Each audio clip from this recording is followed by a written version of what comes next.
Hey guys, I restarted my computer, so hopefully the lag-ish will be gone. I found a program on my computer that I must have downloaded at some point that I can edit both of my recording files together, so I won't have to have two separate uploads tonight. While recording, and it looked like the lag wasn't really as noticeable on the recording as it is in real life. So yeah, hopefully we're good. Like, I've always had minimal lag on this game, but it wasn't nothing that would freeze up for like 5 seconds. So let's try and finish this. Just as much as I ignored other people's sadness, that rash idea the world ends when I die, and thinking about that made me feel truly ashamed of myself. I turned on the TV to try and reduce its sounds, but it didn't help at all. Worse, not only did the TV not help my fears, it felt like it symbolized hanging in my eyelids, making me feel more unpleasant. It was past lunchtime, nearly 3 p.m. School should be out soon. I'm not there today, so they probably won't do a club activity. Satoko should be home shortly. It seems I'm going to survive until she gets home after all. If she comes home and asks me what's troubling me, I might end up telling her the truth. If I talk to someone, that the person will be demoned away by the mountain dogs. That's why I never spoken to anyone about it. I didn't want my friends to get in danger. But if Satoko's already was also murdered, likewise in every world, because she was unwilled with me, then we're doomed to share the same fate. It's better to know the truth than to be killed without knowing what's going on. But I'm under a very strict security now. I might be able to survive in this world. If that's the case, I shouldn't talk to Satoko about it. It won't be easy to talk to my friends after all. Moments later, I heard a surprise yell as Satoko's coming from downstairs. She returned. She sounded like she was scared to see a stranger in our home. I have to tell her that the police were here. That would be tantamount to telling her that someone's out to kill me. I don't know how to explain to her how much I should tell her. However, my thoughts were soon entered by the noise of a crowd. Satoko hadn't come home alone. I'm home. Hey, Rico, it's up that officer downstairs. Why is that guy guarding your house? What the heck did you do? Mi-chan, that's not the right question. What happened to you, Rika-chan? There were some strangers on the shrine grounds, too. Are they also police officers? This isn't normal, you know. We don't know what's troubling you, but we're all here to cheer you up. Looks like the bad's going on. I couldn't stop laughing and pouncing anyone rushing my house. I was asking the same questions. It made me feel as though being depressed all day had been a waste of time. Rico, what on earth is so funny? You need to explain to us what's going on. There's nothing to explain. I'm getting murdered today. What? Anyone already knew that. I've been telling people how I was going to be killed, but they were surprised to hear from my own mouth. Hey, Rika-chan, I heard that from you yesterday. You told me that you think someone's trying to kill you, but I thought that was one of your jokes, and now that you're not fooling me anymore, you have to talk to your friends.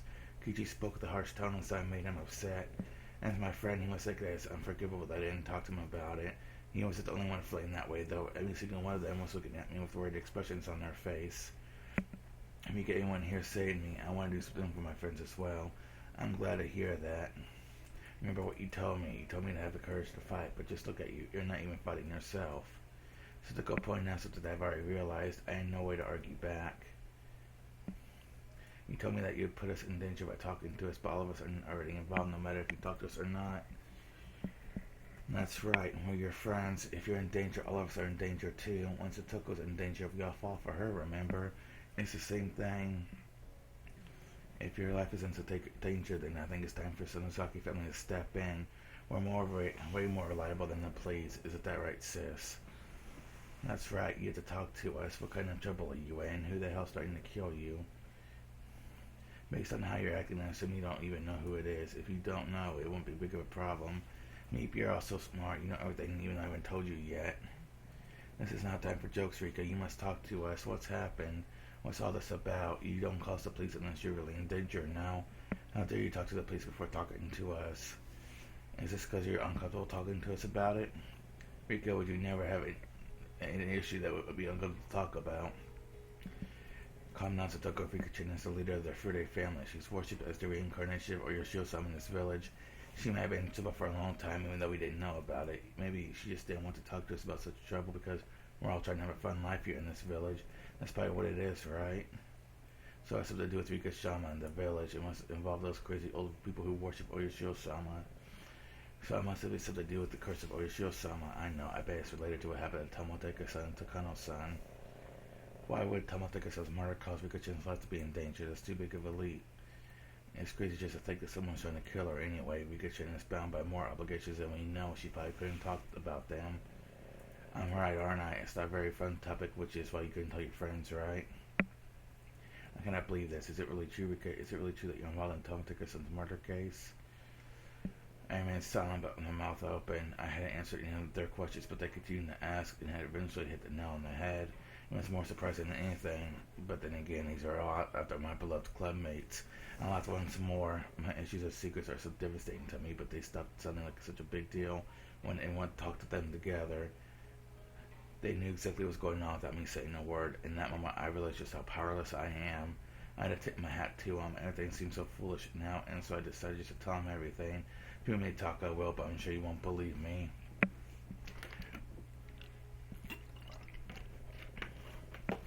We will. As long as he tells the truth, we'll never doubt it. Angel's expressions turned grave as they vowed not to make light of anything I told him. I still told him everything. I want to see if they really believe me or not. In that case, I'll tell you. I think I'm being targeted by the same person who killed Tomotika in Takano. They know they had two culprit behind the series of mysterious deaths. I don't know about that, but it's possible. I don't understand why would Tomotika son Takano-san's murder also went to Korika. Or she thinks Takano is the culprit. Okanogi thinks Ari is the culprit. Either way, it sounds like someone from Tokyo is trying to kill me. I can't tell if it's Takano or Ari, but I don't know. I do know that to them I'm like a trump card. In order to explain everything, I need to talk to them about the relationship between Hinazawa Tokyo and the Ari Clinic. I don't think they'll believe me. It's such a ridiculous story, but who would ever believe it if it's not my friends? You'll all be in danger if I talk to you about this. Are you sure you still want to hear it? Of course. If you're in danger, we're in danger. Everyone nodded at Kichi's words. Well then, I'm going to see how anyone reacts. I'm going to certain what friendship is all about. Then on my own, I'll open my mouth and begin to explain. There's a disease unique to Hinazawa. I'm not sure what's officially called, but I've always known it as Hinazawa syndrome. Everyone glanced back and forth at each other when I mentioned the term. They never heard of it before. The name Hinazawa syndrome actually has been around since before the war. It's a general term for the severe homesickness and mental instability that people from Hinazawa experience when outside of the village. People in Hinazawa have refused to leave the village since the era of Onakafuchi. The villagers believe that they be cursed by Urushiyo-sama if they left, and people who did often came back because of that curse. In general, it used to be thought of as only a severe homesickness, but during the war, soldiers from Hinazawa became mentally deranged in faraway places. That does sometimes happen in war. What was unique about the soldiers from Hinazawa was the way they killed their own comrades and committed suicide at the end. One doctor became curious about these cases and studied those soldiers. That's when they found out that it was actually a disease only found in Hinazawa. Oops, I didn't mean to hit my mic. Oops. According to the doctor, their strange behavior was not the result of their culture. It was a mental disease triggered by external circumstances. And mental disease with an external cause is different from psychological illness. If it's a result of some kind of physical disorder, it causes people to become mentally unstable when something triggers it. There are three categories of externally caused mental diseases: traumatically induced, substance abuse induced, and chemical imbalance induced. Traumatically induced disorders are caused resulting from damage to the brain from trauma or infection that influences the mind. And the reason that personalities can change as a result of head injuries. Substance abuse, as the name suggests, refers to a case where drugs, especially alcohol or stimulants, have influenced the mind. The last category is chemical imbalances. These are cases where some alignment in the patient's body causes abnormal secretions of bodily chemicals and influences the brain's functions. This may sound odd, but it's been said that people tend to become depressed when they have a cold. We've all experienced the ways in which physical sickness can cause a buildup of negative emotions. However, with chemical imbalances, the cause is more direct. People's emotions are born from our hearts. Anyone should know logically that they're the result of chemicals secreted by the organs of our body is necessary. And so when the organs operating the secretions of those emotions control malfunction, it causes them to secrete abnormal amounts. The thyroid gland, for example, secretes hormones that regulate emotions. When that gland is affected, the balance of those hormones become unstable. This can cause people to have not only a physical sickness, but a mental sickness such as depression. People don't get mentally ill just because of mental problems. Human beings are made out of meat. We get mentally ill when the meat is defective. The doctor studying Hinazawa syndrome also came up with a theory. He suggested that there's a pathogen endemic to Hinazawa that if it's held straight too far from home, it affects the chemicals in their brain and causes them to hallucinate. The villagers believed that Nishio-sama certainly related to the endemic disease. People in Onagafuji village knew about the syndrome. They knew that they couldn't survive outside the village. They also didn't want anyone else to enter the village because they would get infected too. They took this disease as a cure, not a curse, not a sickness. The most significant symptoms of the disease are antisocial behavior and extreme perception complex. The eventual suicide caused by defects in the lymph nodes are also other unique characteristics. The unusual behavior of terminal patients is what inspired the legend of the demons coming out of the swamp and attacking villagers. Basically, sick villagers developed severe persecution complexes and wound up killing other villagers. After a long time, survivors of the disease started to comprehend its rules. They discovered that the disease is incurable once you contract it. That's why they start burying outsiders from entering the village. Also, once you become ill, you begin developing a persecution complex. This could happen to anyone in the village. The doctrine of Ushio-sama says that the blood of humans and demons was mixed together and that the Ushio-sama's control over the violent blood of the demons. People said that if you be cursed if you didn't follow Ushio-sama's rules, and that could also be understood to mean that as long as you followed Ushio-sama's rules, you could cope with this endemic disease. And that's what was meant by the scripture in the Ushio-sama's legend that they said that appeared, unified humans and demons, made them live together in this village. There was the most important part, the rules to prevent symptoms from appearing. Those rules are taboos that people were strictly taught that Ushio-sama would curse them if they broke those rules.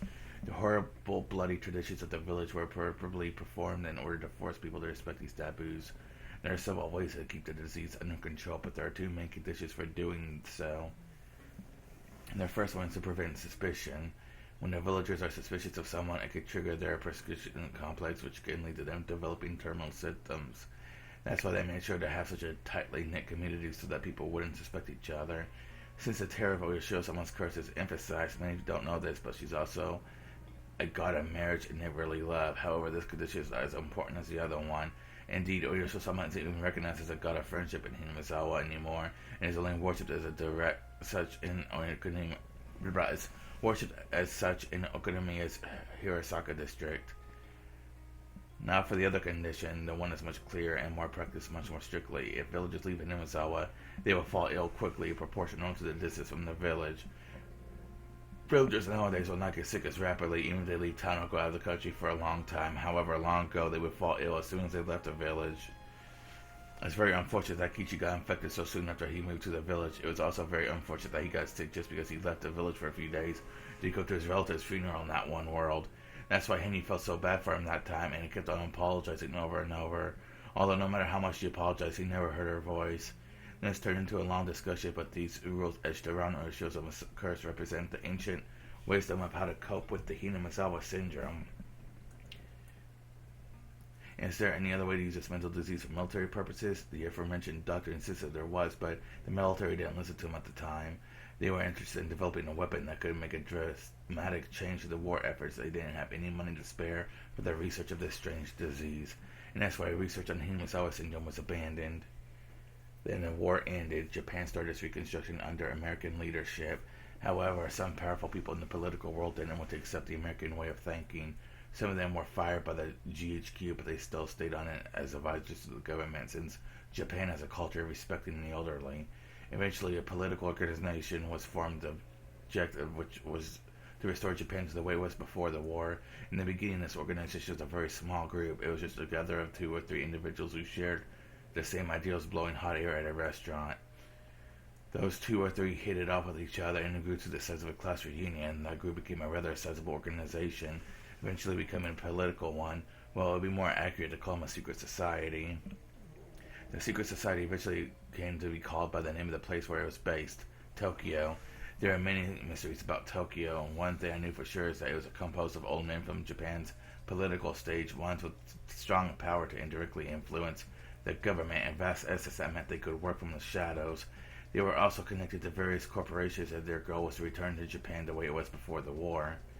Of course, that was a pretty ridiculous goal. It was nothing more than an idea in their minds immediately after the war, back when they were still bowing their heads to the occupation forces of those white barbarians. Once Japan's post-war reconstruction began, Tokyo steadily became a shell of its former self, but until it became a shell, it is called the fat. Japan regained its peace in years past. However, some people still continue to believe that Japan had been better before the war and they were determined to return the country to those times. So this Tokyo plotted how to restore pre-war Japan from many angles. They approached the problem economically, internationally, and military as well. Japan has no nuclear armaments due to the three non-nuclear principles. In other words, this country is to brown-nose America as long as they hold nuclear weapons. The number one priority of Tokyo is to be independent from America. They want this country to be on equal footing and to obtain a weapon of mass destruction that isn't nuclear in nature. That was the reason why they started thinking about utilizing Higurashi syndrome. However, they couldn't study this disease openly. In order to utilize it for its military purposes, they had to hide the existence of the disease itself. So they enlisted one young researcher, Irie. Let's just say Irie. I need to make it clear that Irie is some far-right supporter of the secret society. He's just a young, capable doctor and an earnest researcher. He published an innovative thesis, but other academics thought he was too radical. However, that convinced Tokyo that he was the only researcher suitable to study Higurashi syndrome. I need a drink.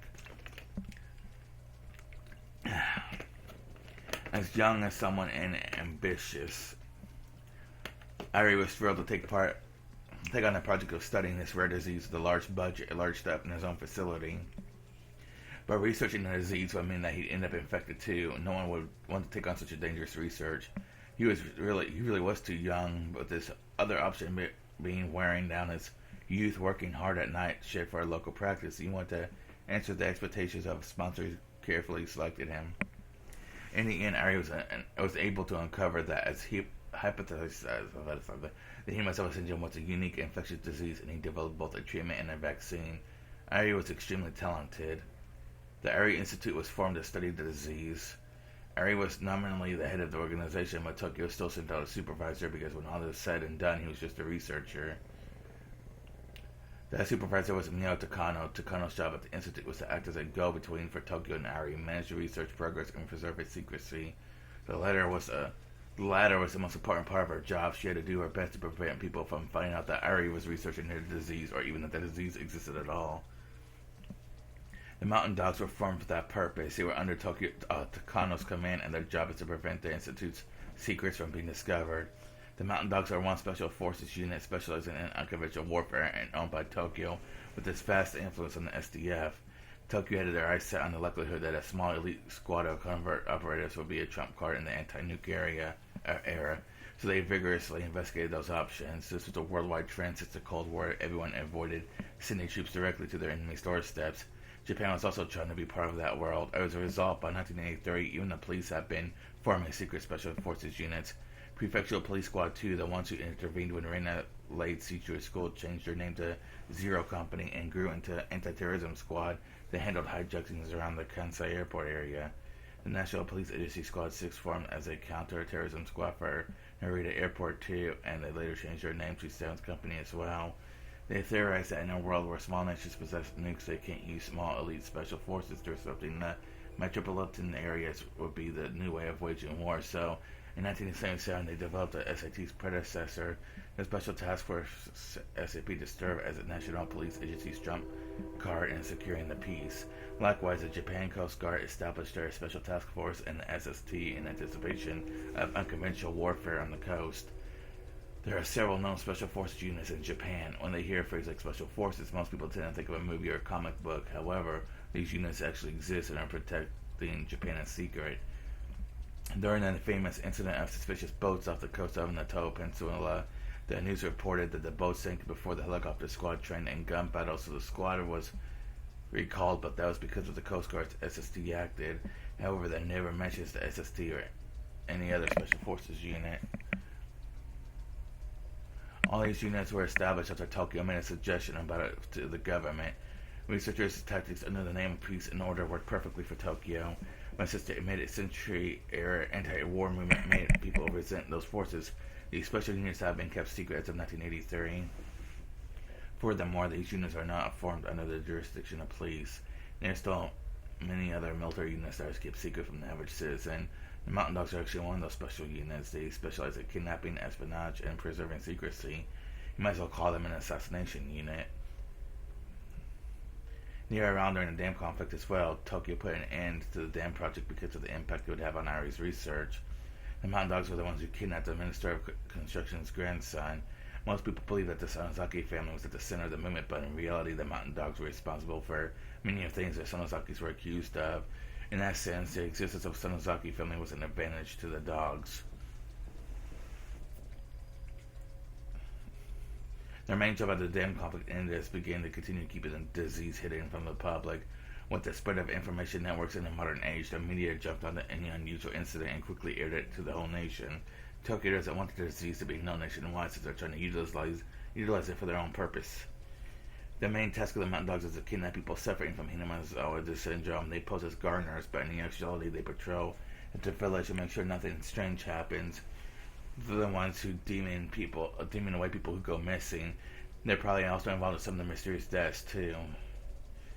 The latest important person is Jiro Tomatake. I don't know his real name. He was an auditor who was sent from Tokyo 4 times a year. He came to check on the progress of the research and outlined requests of Tokyo. He discussed the research budget with Ari too. He also got the observation report on Ari from Takano. That was his purpose. Ari started out by studying the autopsy results of dead villagers and discovered many answers from that. In 1907, the dogs kidnapped the culprit behind the murder of the construction chief, who was a terminal patient of Hinamazawa syndrome. The nature of the disease was dramatically clarified. Their research made a rapid progress after that, and they discovered a vaccine, medication, and other methods of treatment for the disease. At the same time, they continued to investigate how to utilize it for military purposes. One of the interesting findings of the research was that the pathogen can only be found when the patient is still alive. On top of that, they couldn't detect the presence of the pathogen at all unless they used a certain inhumane method. In other words, it's virtually impossible to detect the pathogen by normal means. It's left almost no trace, and unusual symptoms and produced seemed like voluntary behavior, so they concluded that the disease could be used to their advantage. However, Tokyo has been going through some changes. It's been almost 50 years since the war ended. The leaders and the shadows behind Japan's government who ruled in the center of Tokyo began growing infirm and opening up seats, steadily passing their leadership to a new generation. The whole organization has started to shift. Of course, the purpose of Tokyo stayed the same. It's still a secret society of ultra-nationals who want Japan to be at the top of the world. However, their ambition to start a war with America and take over the world has diminished. Tokyo has directed its priorities towards their economy, national affairs, and education. That doesn't mean those ambitions are gone entirely, however. Several seniors still alive retain those ambitions. Tokyo continues to finance military research, but with their present-day Tokyo, Ari's research is something of an embarrassment. The new Tokyo is no longer interested in this project, and they announced that they're going to cut their budget as soon as no seniors pass away. However, Ari objected to that plan. He strongly appealed for the continuation of his research. This is what Ogunagi was talking about. Ari is in disagreement with Tokyo. Ari's research has been making great progress. He discovered various treatment and testing methods. He's even starting to develop a treatment plan for the whole village. If they cut his funding, Ari's research would end without any results. Tokyo discussed with Ari through Tomatake, and they decided to shut down his research partially but not fully. However, they told him to immediately stop research and military implications of the disease and destroy all the research data related to that. He had little interest in weaponizing the disease anyway, so Ari accepted those terms right away. Tokyo probably believed that it was better to let him find a cure for the disease rather than terminate the project entirely. At this point, Ari considered himself one of the villagers, perhaps exterminating the disease infecting the villagers without their knowledge is his way of atoning for using the village to advance his research and reputation. Both Tokyo and Ari agreed to fully terminate his research as soon as he discovered a way to completely eradicate Hinamazawa syndrome. Ari made a plan for the next 3 years and promised them that he would find a resolution by 1986 at the latest. A meeting that they had this June was to discuss the plan and budget for the next 3 years, which we expected beginning. One theory goes that Ari is in a position with Tokyo and has trump card is playing to cure Rika Furude. The other theory is that Takano killed Tomatake, and as the trump card, she's going to kill Rika Furude. I suppose I need to explain why Rika Furude can be a trump card. Okay, so I'm going to take a few minute break here.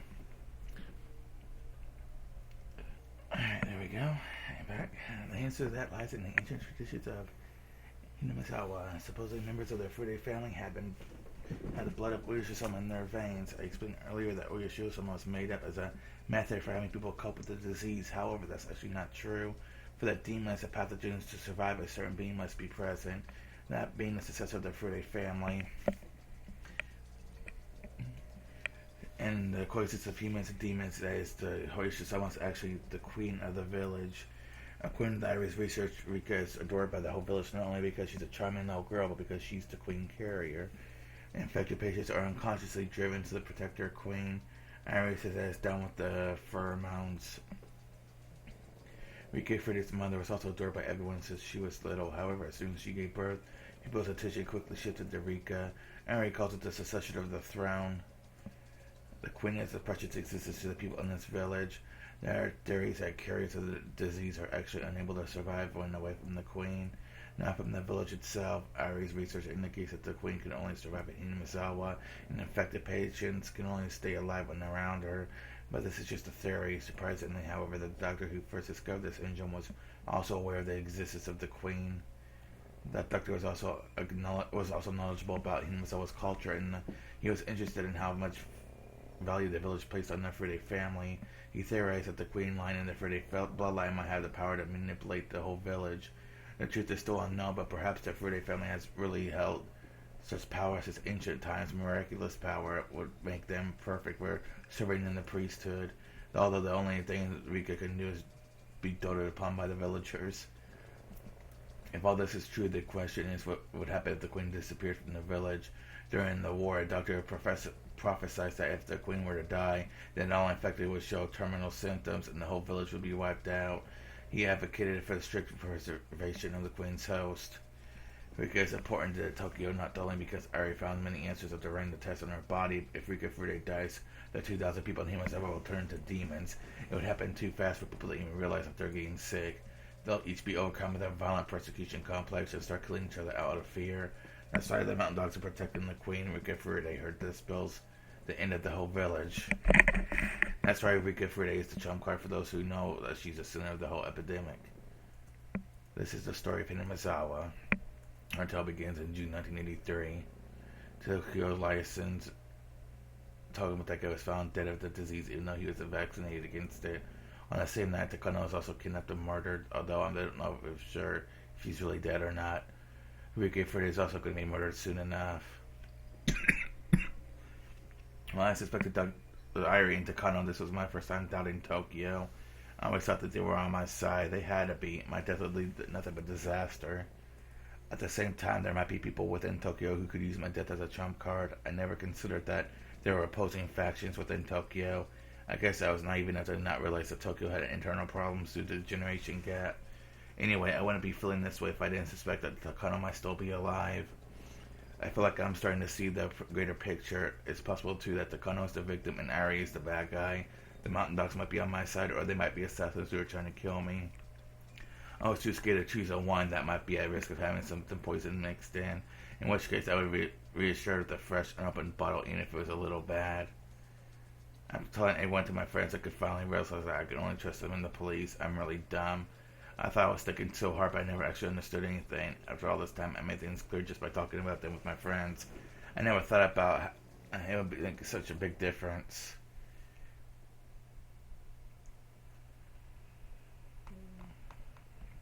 Why'd it go black? Meep. And that's the end of my story. So everyone was staring at me with their mouths open in shock. Even Oishi wouldn't believe a story like this. It's only normal. I'm sure I sound like a crazy person. So Tucker, we're going to the clinic every week to help with Iri's research, right? We're actually not just helping him. We get there so you can get treatment. I remember he told me Stucco was ill. Me?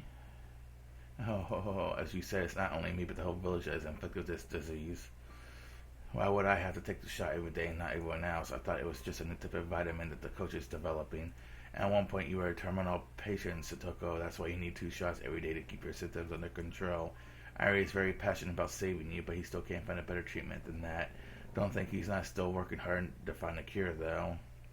Now, don't joke around. I thought we were getting financial support by aiding his research. I don't want to get those shots every day for the rest of my life. Satoko looked upset that she didn't have been completely ignorant of all this. She also didn't want to accept the reality of having to manage her condition. Her fake laughter sadly echoed in anyone's ears. Kichi opened his mouth to speak. So, if she misses a shot, she'll react like she did the other day.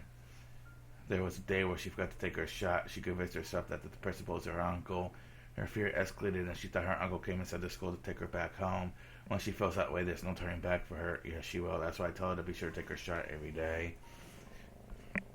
I don't believe you. What do you mean I'm a terminal patient?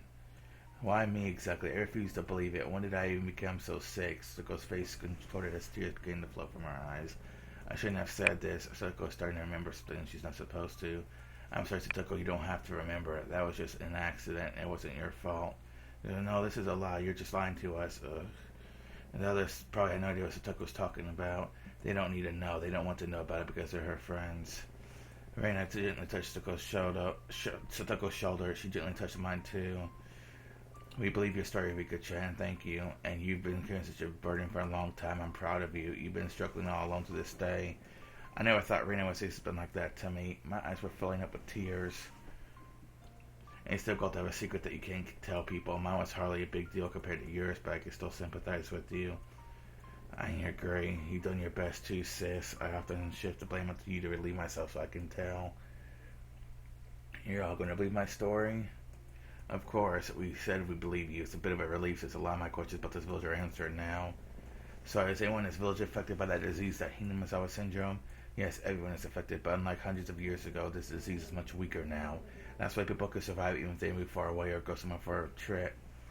But some people still get sick, right? I'll never leave this village again. Even if you do get sick, you can still control the illness yourself. It's very simple yet very difficult. If you think we might be suspicious of someone, don't be. Continue to trust in them. When you become too suspicious of someone, that suspicion will degenerate into a persecution complex and it'll be too late. So as long as everyone stays friendly, united, we will never have to worry about this disease. This disease starts with anxiety, and modern people don't believe in the curses the way people do long ago. That might be why we're more tolerant to the disease. I see, then we should be fine.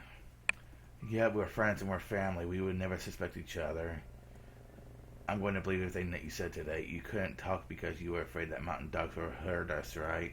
I nodded quietly. I don't want them to think that mountain dogs have bugged this room, but if Okanogi overhears this conversation, they will definitely kill not only me, but all my friends tonight. That's true no matter who my enemy is. Well, it sounds as if we should all get ready for battle. That's some of the story. Someone might come and kill you knowing that your death will cause chaos and destruction in the village. Is that correct? They'll definitely come for me. Are you sure they'll get rid of the trump card that easily? She's quite right. A trump card like is a pile of gold. It's better to keep your hands on it. Stuko's eyes were still swollen, but she had stopped crying. But think about it, Satoko. If you have more than one trump card, you play one of them right away. That's true. It's more effective than more than one hostage. One hostage is not as valuable as many of them. Anyway, we don't need anything for sure, but we can't be too optimistic. Everyone nodded in unison. What do you think about the mountain dogs? Do you think they're our enemies? That's not even a question. They're like wolves trying to watch after the sheep. Just think of all the suspicious people as bad guys. We need to seek help from someone who's trying nothing to do with Tokyo. I agree. I think you made a good choice by seeking help from the police. Oishi-san is on our side, right? Yes. Oishi doesn't know everything, yes, so he thinks that the culprit behind the curse of the Oishi-san is targeting me. I think you should talk to Oishi-san too. We need help from some adults. But that's pretty risky. What if they don't believe her and step away from the investigation? We should still talk to him. He said that he's going to retire this year and that's his last chance to avenge his old friend. I'm sure he will believe any story, no matter how wild. Yeah, he helped us when we were trying to save Satoko-chan too. I think you're a man on our side. Okay, let's talk to Oishi. Where is he now? He's out in Gifu Prefecture. He went to check on Takano's body. Oh, she was found in Gifu, right? Burned to death inside an oil drum. Why does he have to go there directly to check on her? There's a possibility that it might not be Takano's body, but the Gifu Police Department isn't being very cooperative. You said that the mountain dogs specialize in preserving secrets and manipulating information, right? And that corpse is pretty suspicious. I don't think she's the kind of person who would just die from being burnt a little. It's still possible that Ari is a bad guy and he killed Takano. That's why Okanogi is trying to make me believe. I kind of thought that the coach is the mastermind. He's just not that kind of person. I do agree. He's very nice as long as you don't let him talk about maids. As a manager of the Higurashi fighters, I also think the coach is innocent. He's more like someone who could be easily used. Maybe he's too good of a guy. How? Seems like anyone suspects Takano-san. Well, we're just saying, if we compare the coach to Takano-san, you know, Takano-san would be pretty upset to hear that. Well, everyone started laughing as we were in the middle of a club activity. If they're after my life, they'll kill everyone here. It's very possible that they'll all get involved in this mess, and they knew it. And they know that. They still could laugh, and this is really significant, I think. I started laughing along, too. I saw that Takano-san's body was found in Gifu. If someone wanted to make it look like she was killed in Tomatake, if someone wanted to make it look like she was killed in Tomatake, they would hide her body somewhere near nobody would ever find. Burning her body in the middle of the woods is like begging people to come across it. Yeah, that makes sense. It's like they're trying to force an unidentified body to be Takano-san just because it was found outside the prefecture and the police can't investigate further. That's the specialty of the mountain dogs, right? I think it's pretty obvious at this point. The mountain dogs are working for Takano-san, right? And the leader of the dogs say that the manager is pulling the strings. I bet Takano-san and them are working together. Tomatake-san died the way he did, so that coach would be suspected. But Tokyo is the only organization who would suspect the coach. They also found the body of the true mastermind, Takano-san. Tokyo has suspected the manager killed them both. I see this is a well-planned setup, though it's not perfect. It sounds like the mountain dogs are setting up the coach. Well, I think we should talk to Coach directly. That's the best way to go about it. That's a good idea. I could tell if he's telling the truth or not just by looking into his eyes. Oh, yeah, you're good at that, Rina-san. The mountain dogs are also running security area right now. He might not be able to get to that on the phone. What? That sounds even more suspicious. I hope the coach is in danger right now. Me too. If he was a member of the mountain dogs and I was going to set him up, I'd kill him before he said something I didn't want him to say. A dead person can't say anything, huh? Oishi will return as soon as he takes care of his business in Gifu. I don't know what time it will be, but he'll be here for sure. As anyone glimpsed at the clock, it was already past 6:30, and he's starting to get dark. No wonder I'm so hungry. We usually call it here if this is a normal day, but anyone decided to stay until Oishi came back and discuss what to do. Can I use your phone, Rika-chan? I need to call my dad, let him know that I'm going to be late tonight. I need to call Mom, too. I'll have to call Granny and tell her to order something for dinner tonight. You'll be in big trouble later.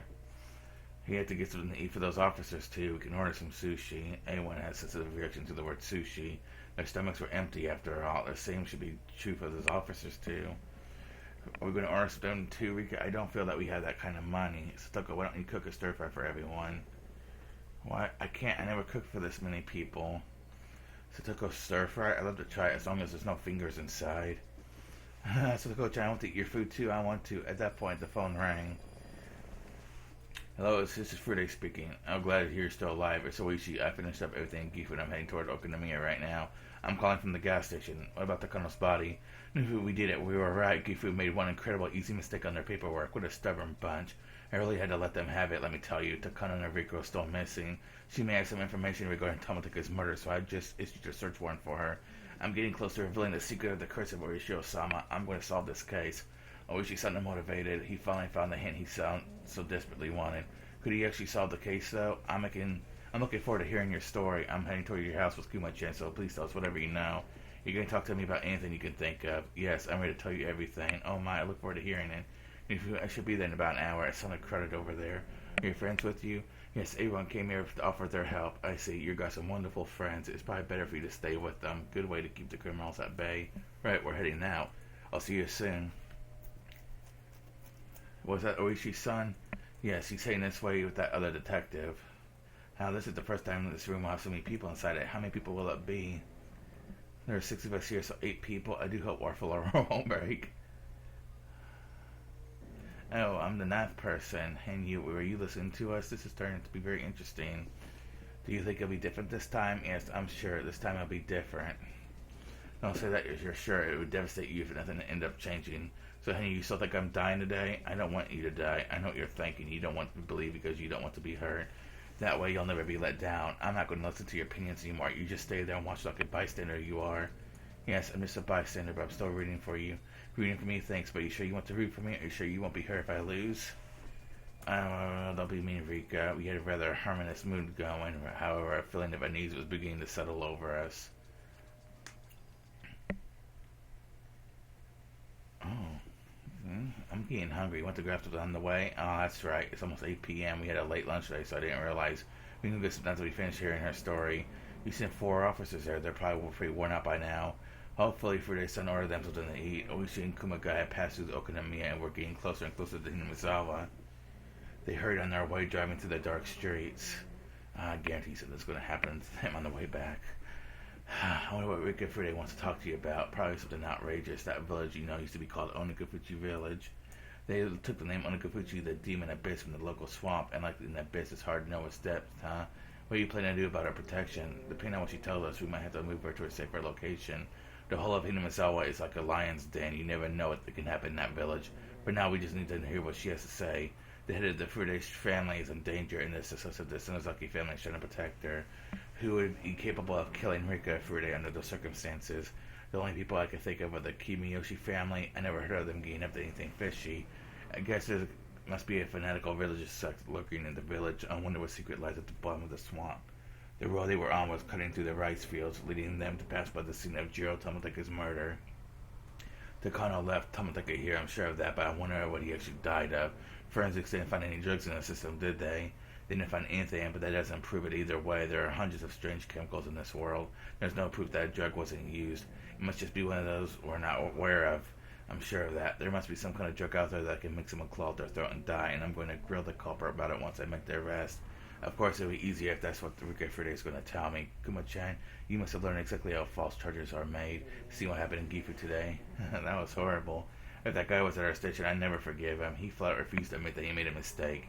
The Gifu Police Department is a whole is still convinced that the body belongs to Mio Takano, but will operate under the assumption that she lives. The top of the department will make the final decision. It's obvious they made a simple mistake. They're just desperately covering up because they'll be in trouble if they admit it. They really need to rethink their attitude. The car suddenly shook. The concrete road had ended, leaving only gravel. At the point where only gravel road begins, you're officially in Hinamizawa. They continue to drive through the woods for a while. Kuma-chan stopped the car. What? Oishi told them to stop immediately. Kumagai quickly slammed on the brakes.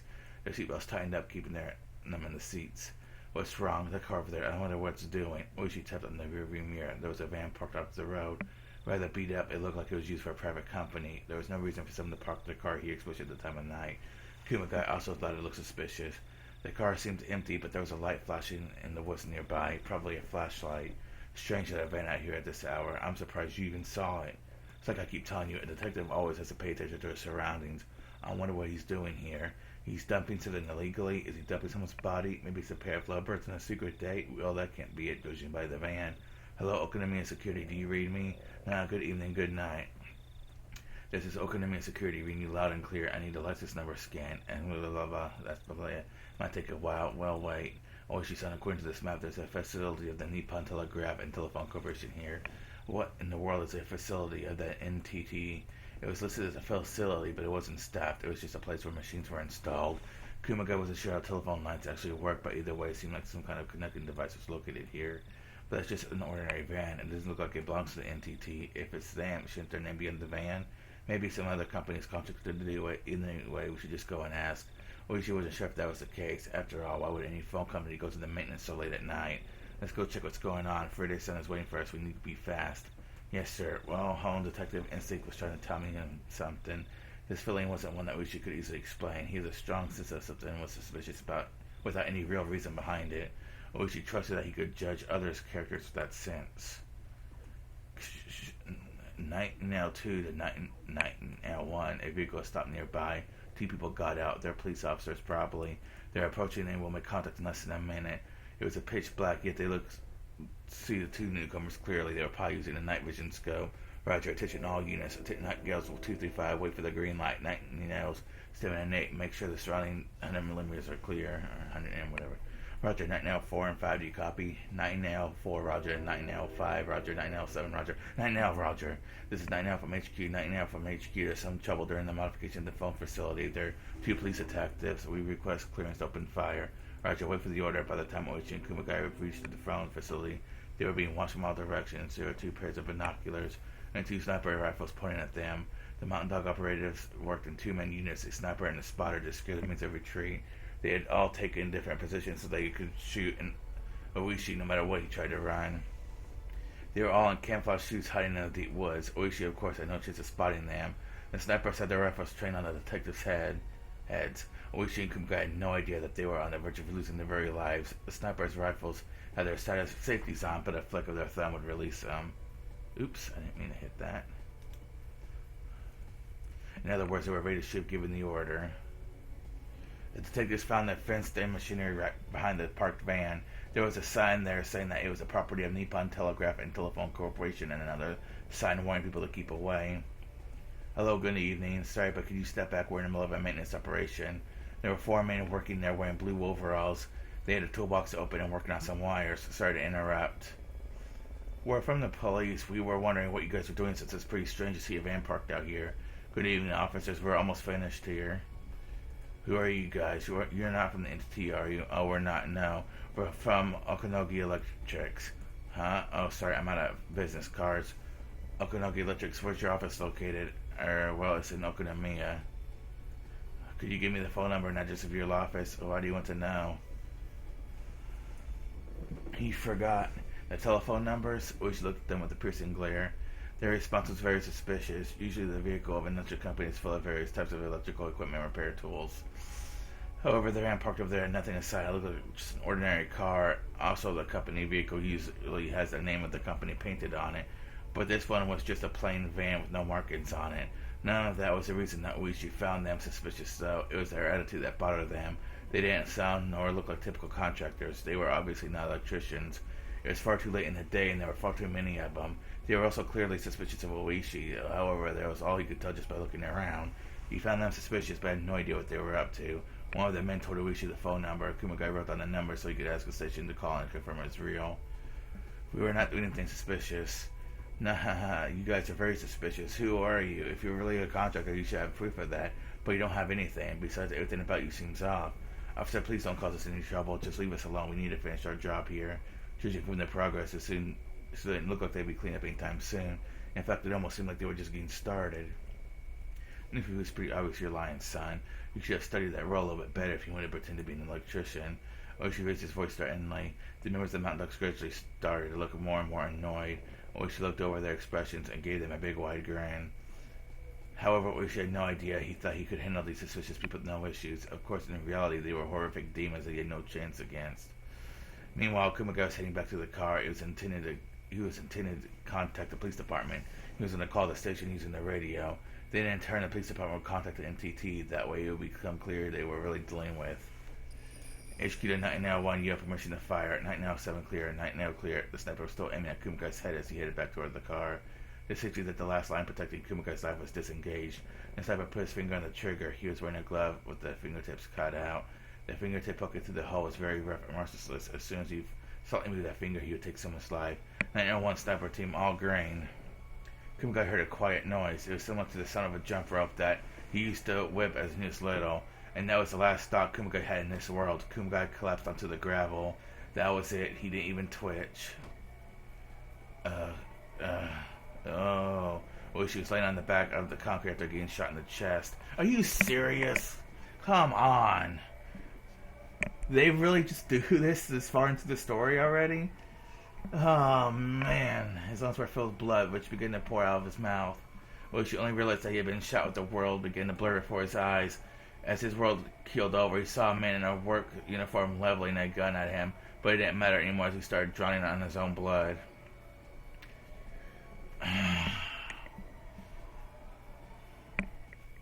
This is Okonomiya Security. We've scanned the license plate number. Detective Oishi? Detective Oishi, please come in, huh? Did we lose signal or something? Detective Oishi, come in. He's not answering. Oishi wanted the plate number scanned. Whose car is it? It's just a villager's car. No one special. Who is it? It must be someone suspicious. Oishi was asking about them. It only seems like nobody out of the ordinary. No accidents, no tickets. He probably got pissed off after that car passed him or something. He can be a pretty stubborn guy sometimes. This is Night Now. Both targets eliminated. Resuming the mission. Roger. Be sure to dispose of their vehicle. Major Night Now just terminated 2 officers. They're resuming their mission. Sweet dreams, Oishi. Too bad he was getting close to catching me. Teehee. I don't want to see what the old outfit looked like. That bitch. Absolutely, this is getting complicated. There are still several officers at Ara's house, and her friends are there as well. Ara must know that she's getting murdered tonight. Someone is leaking information. I think we should postpone the plan. We have to have a course by tomorrow. That's what's most convenient for the people in charge. We have to execute this mission tonight. The crucial part of this final mission was the death of Rika and what might come after that. They couldn't just kill her whenever they wanted. Doing it at the right time was vital. Maybe she's panicking at the dog's excessive security? No, it's not the information is being leaked. She's predicting that she knew that Tomatake was going to die, and she even knew how my body was going to be found. She's the queen. She's genuine heir to the blood of Oichiro-sama. Her priestess and the queen positioned at the top of the human cell was supernatural phenomena. It's impossible to hide things from God. Assassinating Rika Friday won't be easy. Alright, Rika-chan. Let's see which of us deserves to inherit the legend of Oishio-sama. Your death will be the final curse of Oishio-sama and will be mark the finale of this legendary village. When that happens, my plan will become the real curse.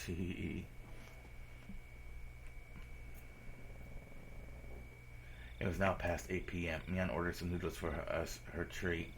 We also ordered some food for the 4 officers, and we all ate together. He was supposed to call it at night as soon as we talked to Uchi, but he's still not here. However, we all took it easy, assuming that they could here sooner or later. It's getting late. Once you get to Himisawa, there aren't many places to get something to eat. I'm sure they're having a quick dinner before coming here. However, the 4 officers seemed anxious. They all had families, but Uchi didn't tell them how late they had to be out here. They're hoping that Uchi will bring other officers to relieve them so they can go home. They called the station, and all they said was that Uchi was on his way, and he should wait because he'll be here soon.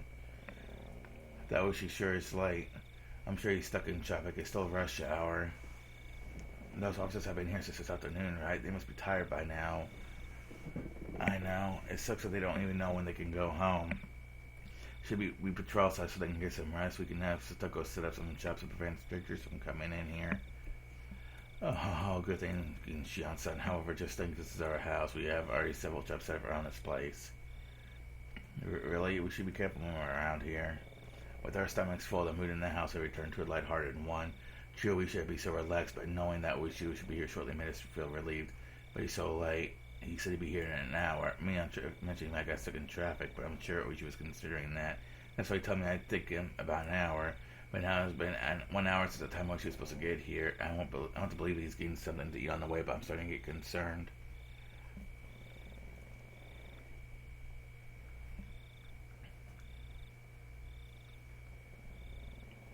Uchi still hasn't shown up. It's almost 11 o'clock. The officers are completely exhausted. They hadn't even started to smoke cigarettes outside. My friends are becoming tired too. Satoko is yawning and it's way past our bedtime.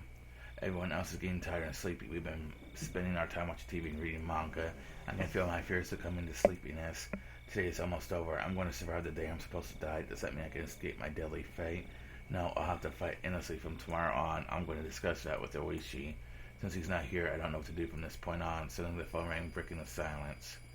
Is that Oishi's son? Hello, this is a Friday residence. I'm sorry to call you this late. This is Ko Miyama calling from the Okonomiya Police Department. By any chance, is Detective Oishi there with you? No, we've been waiting for him for a long time. I see. We'll send out more officers, so we tell the ones there to leave once the relief comes. Okay, I'll do that. So where's Oishi? We got a call from him this evening saying he was heading there directly, so we thought he'd be with you already. The officers were supposed to return after Oishi revived, but they haven't come back yet, so we were wondering what's going on. That's what I like to know, but arguing with the men on the phone won't accomplish anything. I hung up and gave the message to the officers downstairs. It looked like everyone had already heard our exchange on the phone. I wonder what's going on. He's out way too late. Maybe he ran into some important case that he had to take care of. He would have called us if so. He told us that he was on his way. I think he called us if something was going on. Was he attacked by Tokyo? No way. But if it really is serious, because someone told us that might be possible. He probably has something to take care of. I bet he forgot to call us. Remember, he's a tough guy. No one can take him down that easily. I do hope he gets here soon. Satoko yawned. Everyone laughs, but some of them are trying not to yawn themselves. You can't stay up forever. We decided that we'd call it a night once the replacement officers arrived. I'm sure I survived by past the time I was supposed to die. That's probably because the police were protecting me. Perhaps both the Kano and the mountain dogs are also on my side. And they took care of this murderer. I don't know who's changing my fate. Maybe my fate hasn't changed. I'm going to get killed soon anyway. I don't know if it's because of the police or because of mountain dogs, but one thing I know for sure is that I'm still alive. Soon I heard the noise of someone walking on the gravel on the shrine grounds. One of my friends suggested that might be Oishi, but I doubt it. I don't want to expect him to be disappointed when it's not. I'm starting to think like, can you? Good evening, I'm Kamamiya. I'm from the Okonomiya Police Department. It wasn't Oishi. 2 of his fellow detectives have arrived instead. They were going to stay downstairs and have their 4 officers return home. They also told my friends to leave. We'll stay here to protect her, so please go home. Your families must be worried about you. Thank you so much for everyone. The detectives are here, so I'm okay now. Are you sure? We'll stay here tonight if you like. I'm fine. Besides, I don't have any extra pajamas or blankets for you guys. See you tomorrow then. We'll try and stay with you as much as we can from now on. How about we do club activities here after school? That would be wonderful. Meep. My floor might break with all these people here. Well, it might really break.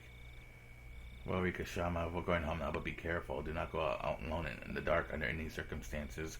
I'll be careful. Alright, see you tomorrow. Yeah, see you tomorrow. See you tomorrow. Am I really going to see him tomorrow? I'm with no clue. I've tried so many things over the past 100 years. I've done many things, and I have memories of most of them. That's why I feel so scared on the day I die. It's like the one day I have no memory of. I don't even know if I'm approaching or escaping my death right now. All I know is fear is going to continue until I find some kind of solution. As I started getting ready to go to sleep, Satoko suggested I should sleep in my regular clothes rather than pajamas. She said that I should remain dressed just in case someone tries to take me in my sleep. I sounded ridiculous, but she was trying to be considerate. I decided to do what she told me to do. Satoko seemed so asleep until just a few minutes ago, but she suddenly started passionately explaining to me all the traps she saw in the Shrine grounds. She assured me that strangers will end up trapped if they try to sneak in this building. Someone else might sound like she's trying to brag, but Satoko was trying to make me feel better. After everyone else left, she noticed how scared I looked. Satoko's kindness and everyone else's kindness, I felt it was the right decision for me to talk to my friends, even if they won't end up changing my fate. Rika, and you showed up again. She looked so upset she was probably still thinking that I could get killed at any time. But I'm actually starting to feel a little bit better. I might get killed tomorrow, but I can feel like I can rest safely at least tonight. I'm more concerned about the fact that Ueshi didn't show up. Still, even if he didn't, the other detectives are here, and she will stay on guard downstairs without sleeping. As long as they're here, I think I'll be safe tonight. What's wrong? Are you hungry? I didn't eat anything sweet today. Do you want me to drink some juice? Henny would usually cheer up when I was just drinking some juice, but not this time. Her face looked pale, as if she wasn't even alive. Something out of the ordinary had clearly happened. What's wrong? It's almost time. That sounded far more like a declaration than a prediction. Even Henny doesn't have any memories of my death. There are no way she can tell when I'll be killed. However, she sounded so certain just now. Perhaps we can feel it in the very cells of our body. Our bodies understand fate far better than we do. Up until now, I was assured that we could get through it somehow for all together. But as I clung to that life preserver with the hole leaking air, I was starting to drown in a sea of despair and struggling to keep my head above water. No, I can't let myself feel that way. I have to believe. It's okay, Henya. I'm going to fight. Even if I get killed tomorrow, I'm not going to die tonight. And you just gave me a look of faint sadness. That silence told me that my pitiful hope was going to push me down to a futile reality. I stared at Satoko as she continued to brag about her traps. If I'm getting killed shortly, Satoko won't be safe either. I quickly interrupted her to talk about traps.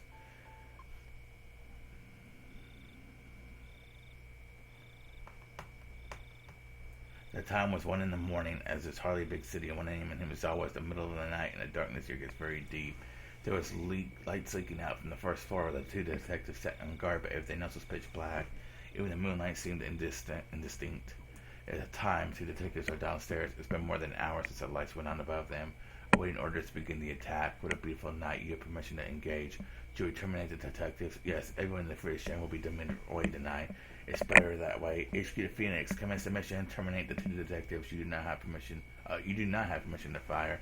I repeat, you do not have permission to fire your weapons. HQ to Nightingale. Phoenix has commenced the mission. Shut down the phone lines. Roger, we're shutting them down. They have been working to disable the phone lines just in case their target tried to contact the police during the attack. That mission was what we should bumped into. Let's begin. Phoenix to 1 all units. Prepare when you enter. Terminate the two detectives on the first floor and the one companion on the second. Do not leave any evidence. Do not fire your weapons. Use any gas. Use your tasers. Remember, they have guns. Do not let them fire. Come on, don't embarrass me, Okanogi. I'm just doing my job. Phoenix 7-8, advance forward. Backup team, secure the perimeter. Roger, we're heading in now. The two men in uniform slowly approach the building. The Mountain Dog's uniform is gray, so they didn't blend in with their surroundings at all. However, it doesn't look as suspicious as real camouflage suits. Of course, it looks suspicious enough to creeping up to the house like that anyway. They could both see the light leaking from the door and hear the voice of the detectives. Rico typically used this sliding door to get inside. The door was locked, but the Mountain Dogs had a spare key a long time ago. They put the key in the keyhole, but it wouldn't go in smoothly. They were certain they would make some kind of noise when they turned it. The detectives would notice them the minute they did that. They had to rush inside and defeat them in one swift burst. Phoenix 7-8 glanced at each other. This is Phoenix 7. We are over the target location, waiting for your command. Takano here. Make it nice and clean. Go ahead. Roger, we're breaking in. Clack, clack. He turned the key in and opened the lock. By the time the detectives turned around, the door was already open and the two Mountain Dogs had stepped inside. They aimed their weapons at the detectives while the letter was still turning around. In a fight like that, the 2 seconds are the most crucial moments. Detectives collapsed, making minimal noise. There were needles stuck in their bodies, and those needles were connected via wires to the attackers' guns. In other words, the weapons those two had were ordinary guns. They were stun guns in the shape of firearms. Instead of bullets, they shoot out electric needles that electrocute their victims into unconsciousness. Normally, they would be non-lethal weapons that allow the shooter to capture their victims without harming them much, but their tasers have been modified. The two dogs started walking up the stairs as they confirmed that the detectives were no longer breathing. But the next moment, they heard a loud noise above them. This is Phoenix 10. R and her companion have noticed us. They just jumped out the second floor window. They ran into the forest. Position Phoenix 4 and 5. They're heading your way. Capture them. Roger, let's go. Phoenix 4 spotted the two girls started after them, but suddenly stepped on them something hard. Pow pow. With a cheap stun explosive, the area was full of smoke. Now it was a trap Satoko had set using firecrackers. They had proven to be a very fortunate idea. The mountain dogs dropped to the ground, assuming they had been under fire. That gave Rika and Satoko a chance to escape. Who are they? Are they the organization from Tokyo you're talking about? I think so. Just run. We are dead if they catch us. What's going on? What's that noise? This is Phoenix 5. Someone's shooting at us. R has escaped. We're continuing to pursue. Shit, they were just some firecrackers. Damn it. That must be Satoko-chan's handiwork. She's pretty good. What? Hurry up. Don't let them escape someone's house. This is Phoenix 18. I spotted the target. I need some backup. They know this area very well. If we don't get them now, we'll definitely lose them. This wasn't a game of hide and seek, it was a game of tag. Several men in uniform were chasing after Rika and Satoko. They weren't idiots, so they didn't waste energy on a futile act of shouting. Wait, this was a quiet, deadly game of tag in the middle of the night. Ha ha ha, where are we going? Let's split up. Try to shake them off. We'll meet at Mi's house. Her basement will be safe, and we can contact the police from there. Satoko had no idea that Mia had a basement in her house, but she didn't have time to ask anything about it under her current circumstances. All she did was nod. Bang! The next moment I felt my left foot catch on something and I fell down to the ground. It must have tripped on a rock or piece of concrete. Eureka! Get out of here, Satoko. You'll be killed. But Satoko wouldn't move on without me. She came back and lent me a hand. I stood up without her help, but it cost us too much time. One of the men had almost caught up with us. I didn't know what to do. But Satoko, upon seeing him, quickly reacted. Ah! Satoko ran toward him and kicked him with all her might. Her foot landed on him right in the face. I wish I had a camera, but there were two more of them right behind the first man. I can see them clearly now. They're the gardeners from that landscape company. They're always wearing the same uniforms Okanoki is always wearing. They must be the mountain dogs. Now I'm certain that Takano is the culprit. Now that I know that I can do something about it in the next world. But if I die now, will I lose my memory again? I can't die now. I need to survive so I can keep my memories.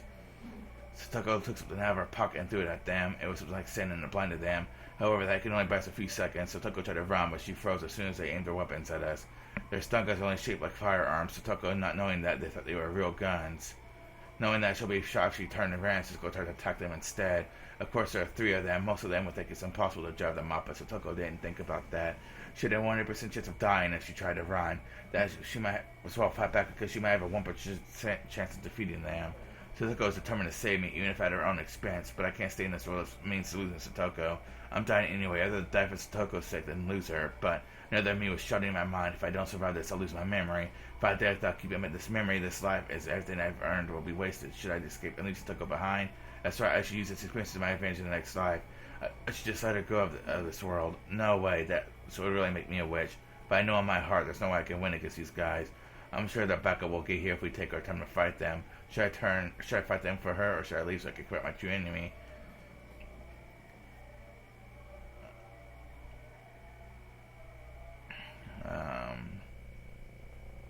I didn't press anything. Was that a multiple choice thing? Satoko's brave gives me courage. If I let her lose my motivation to defeat fate. I don't care if I lose my memories. It only took a few hundred years for me to get this information.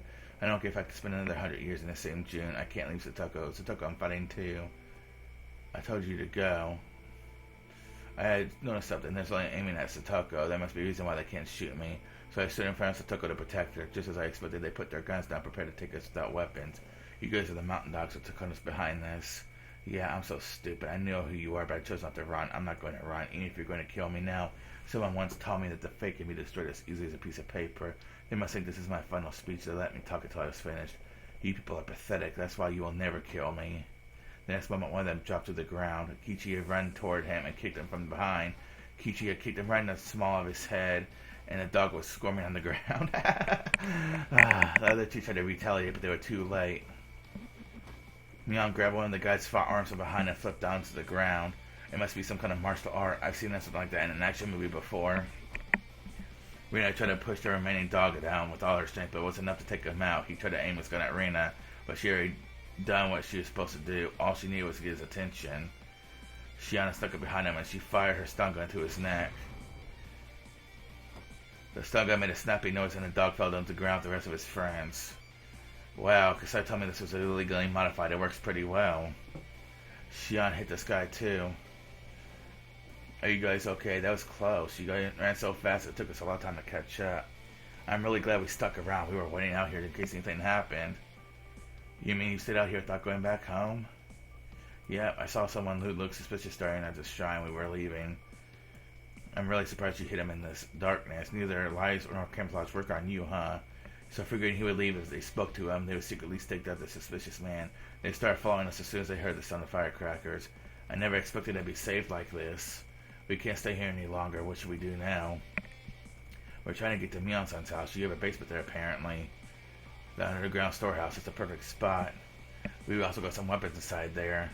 Shh, don't say that out loud. Anyway, I think it's a good idea. There's still secret passages in there. We can jump on them. Come on, let's go. They're still after us. A white van was approaching us at high speed. It was obviously belonged to the mountain dogs. The van stopped not far from us, and more people in uniform jumped out. There are at least 6 of them. If we all ran the slowest, Rena might get caught. So we should take them down while we can. I don't know if we have a license, but Minyan and Xian know how to drive a car. We could take their van and get away from here. There's 6 of them. That's perfect. Let's beat them unconscious and steal their van. Oh, that's a good idea. Let's go get them. The mountain dogs were ready to chase us.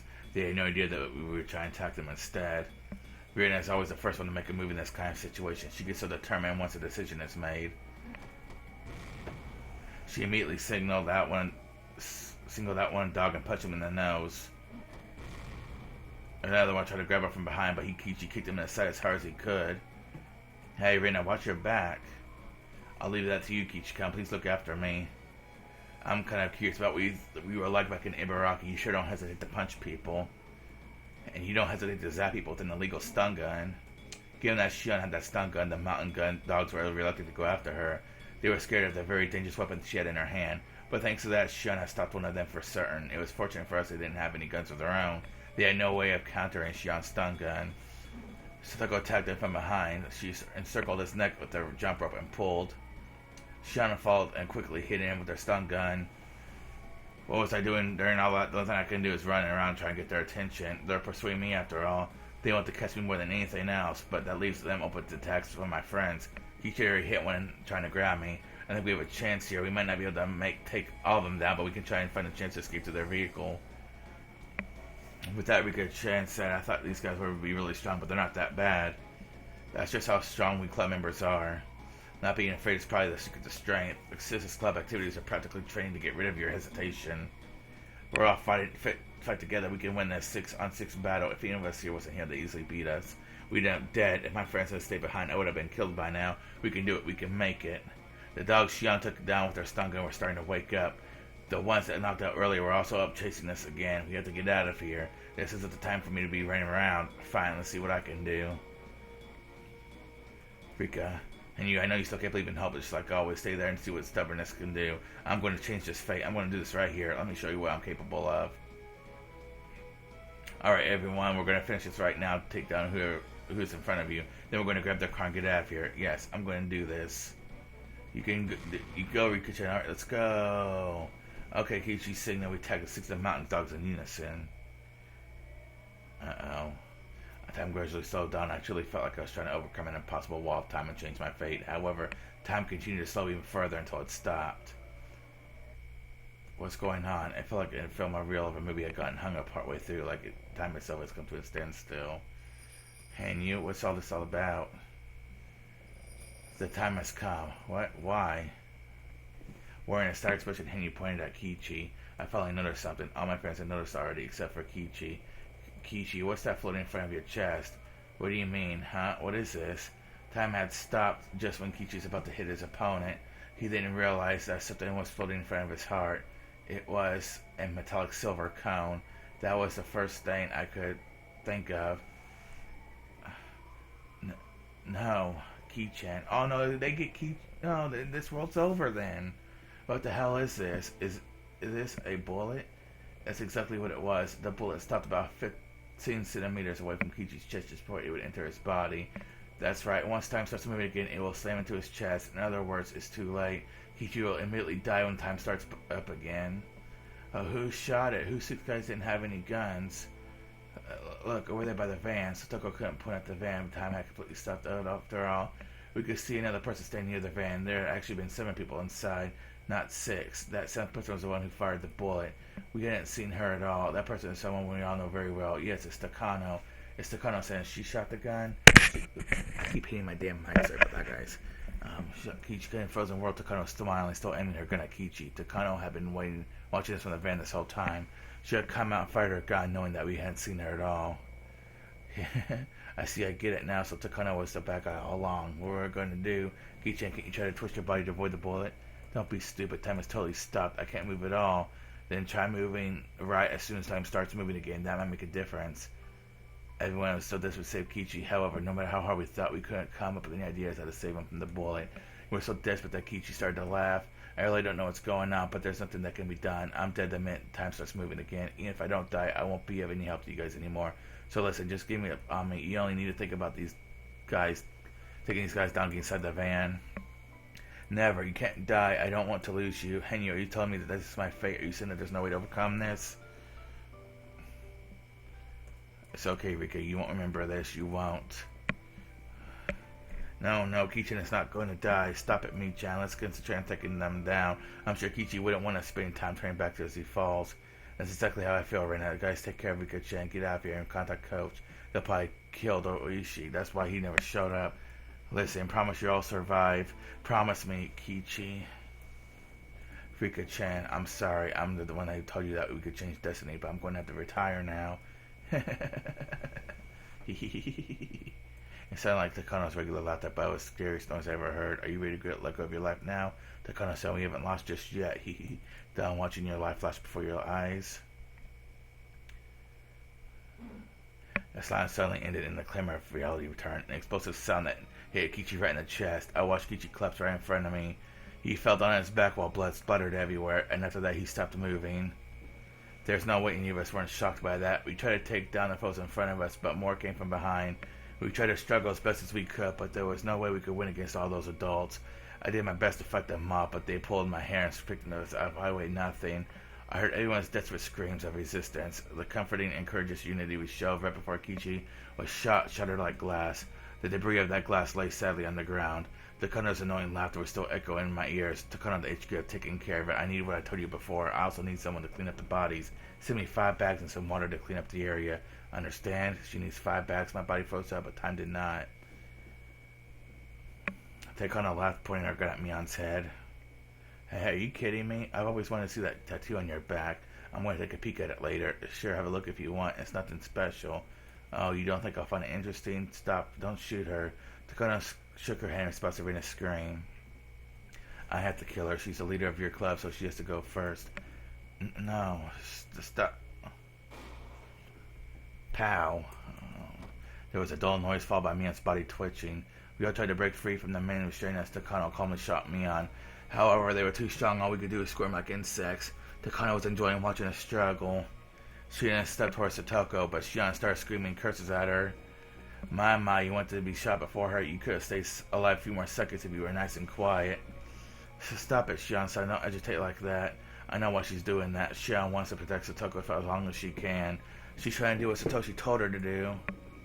Takano didn't care one way for Shion's feelings, stepping over Kichi's body as she approached Shion. I get it now. You killed Satoshi-kun, didn't you? Is that the truth? Sorry, I don't like giving out secrets, so I'm not telling. Shion's body twitched. She had followed the dull sound of another gunshot. Just 2 dull sounds was still in the way. The lively Sanosaki sisters. It didn't add up. I started shaking from fear when it hit me just how easily Takano could take away lives. Is it amusing for you to take away innocent lives, you monster? So you want to die next? You were going to be the last one if you stayed quiet. Kichi and Mion and Shion died. The oldest one of us left was Reina. Reina didn't want to see Satoko and me die before she did. So you were the culprit behind a series of mysterious deaths in Hinamizawa. Do you think you're always still someone's proxy or something? I'm not a proxy. I'm handing out divine punishment. It's too bad that you're not going to see it. Soon enough, Oyashiro-sama's wrath is going to destroy the whole village, but I'm the one who's going to make that happen. It's my curse. Yes, I'm going to become Oyashiro-sama. I'm going to become something more than human. You'll never understand how I feel. You'll never understand how wonderful it is to become a god. Haha, I don't think that's possible. No matter how much you try to become Oyashiro-sama, it won't work. It's just a game for you. You'll never become Oyashiro-sama. Oh my Gatorade go. Or Powerade, whatever it is. I need a quick drink real quick. I will. The process has already begun. Rina laughed at her. Takano seems very upset to hear that laugh. What's so funny? It's impossible because Oyashiro-sama is already here. Those were Rina's last words. Well, it's your turn now, Satoko-chan. I don't really care if you live or die, but you're a living research sample. Tokyo has a bounty on capturing you alive, but it's not very much. My share would run out with just a trip to Europe. If I capture you alive, nothing will good happen to you anyway. They'll probably open you up your skull and probe through your brain while you're still alive. Besides, I was your friend. I think it might be kinder to shoot you dead right here. Which you prefer? I can't decide that. Satoko shot back at her with eyes full of tears. Let's do a quiz then. Which one is green? Broccoli or cauliflower? It's no. It's broccoli. Pow. As soon as I heard that same dull sound, Satoko stopped moving. Takano smiled and said, good girl, to what used to be Satoko. It's really such a lovely and beautiful night, don't you agree? So you're going to kill me too? Yes, I will kill you. The corpse of the Queen Kiri is the key to the mission. You're going to become an ugly political tool far away in Tokyo, and then the legend of Unukafuchi will finally come to an end. I know how you're planning to kill me. Oh, you do? You hear it? I'm not going to say it, but I know. It's with Tanagashi. She wants to do the real with Tanagashi using my body. I'm sure she's planning to cut open my stomach and pull out my guts. To do that, she'll make me inhale some chemical to put me to sleep. I vaguely remember that part. I guess you already know. Good night, Rika-chan. One of the dogs approached me with a handkerchief soaked in a chemical substance. Wait a minute, Takano. Everyone's dead, but you're begging for your life. That's not it. If you're going to kill me, do it without putting me to sleep. Takano hadn't expected to hear that. Still, even though she was surprised, she nodded with a slight smile. He was also surprised to hear that. It would be obviously a terrible way to die. What are you thinking? Wouldn't you prefer an easy and painless death? You know it's going to be horrible, right? I'm going to cut open your stomach while you're still alive. I don't want to forget about it. Yes, I'm doing it so I'll remember. I'm not going to forget about it. The picture of you cutting open my stomach will be forever burned to my soul. I'm never going to forget that. Next time I'll see you, I'll remember that you did this to me. What are you cooking up in your little head? I guess you're smarter than the other kids. At least you get the chance to live screaming for your life. I'm not going to let you do that, though. They forced something other than the handkerchief inside my mouth. It was a gag. With that, I couldn't close my mouth, leaving the saliva start overflowing. Soon enough, another van arrived. More mountain dogs came out of it. They had probably come to get rid of the bodies. They grabbed the corpses of my friends and stuffed them in the body bags. After that, they sprayed a bunch of water on the ground to clean up the blood. I started asking Takano how many shots she fired and started looking around for the bullets. They were erasing all the evidence. By the time the night was over, there'd be no more proof left. They pulled my hands out behind my back and bound them with handcuffs. My ankles were tied up too. They also felt tied my ankles and wrists together. My body went to bent like a shrimp and I was no longer able to walk. My mouth was covered so I couldn't even talk. I couldn't move, talk, or express myself in another way. They had taken away everything that made me human. Therefore, I wasn't human anymore. I was just a toy named Rika Fude, a toy to give the Takano joy. The car started moving. It seemed like we were going back to the way we came, but I didn't care anymore. As the time of my death approached, some of my forgotten memories came back to me. That's right, I was killed like this so many times. Every time I repeated my life, Takano got pleasure out of killing me. Somebody rubbed my head. Were they trying to comfort me? I shook my head, trying to refuse. They laughed at me as I did so.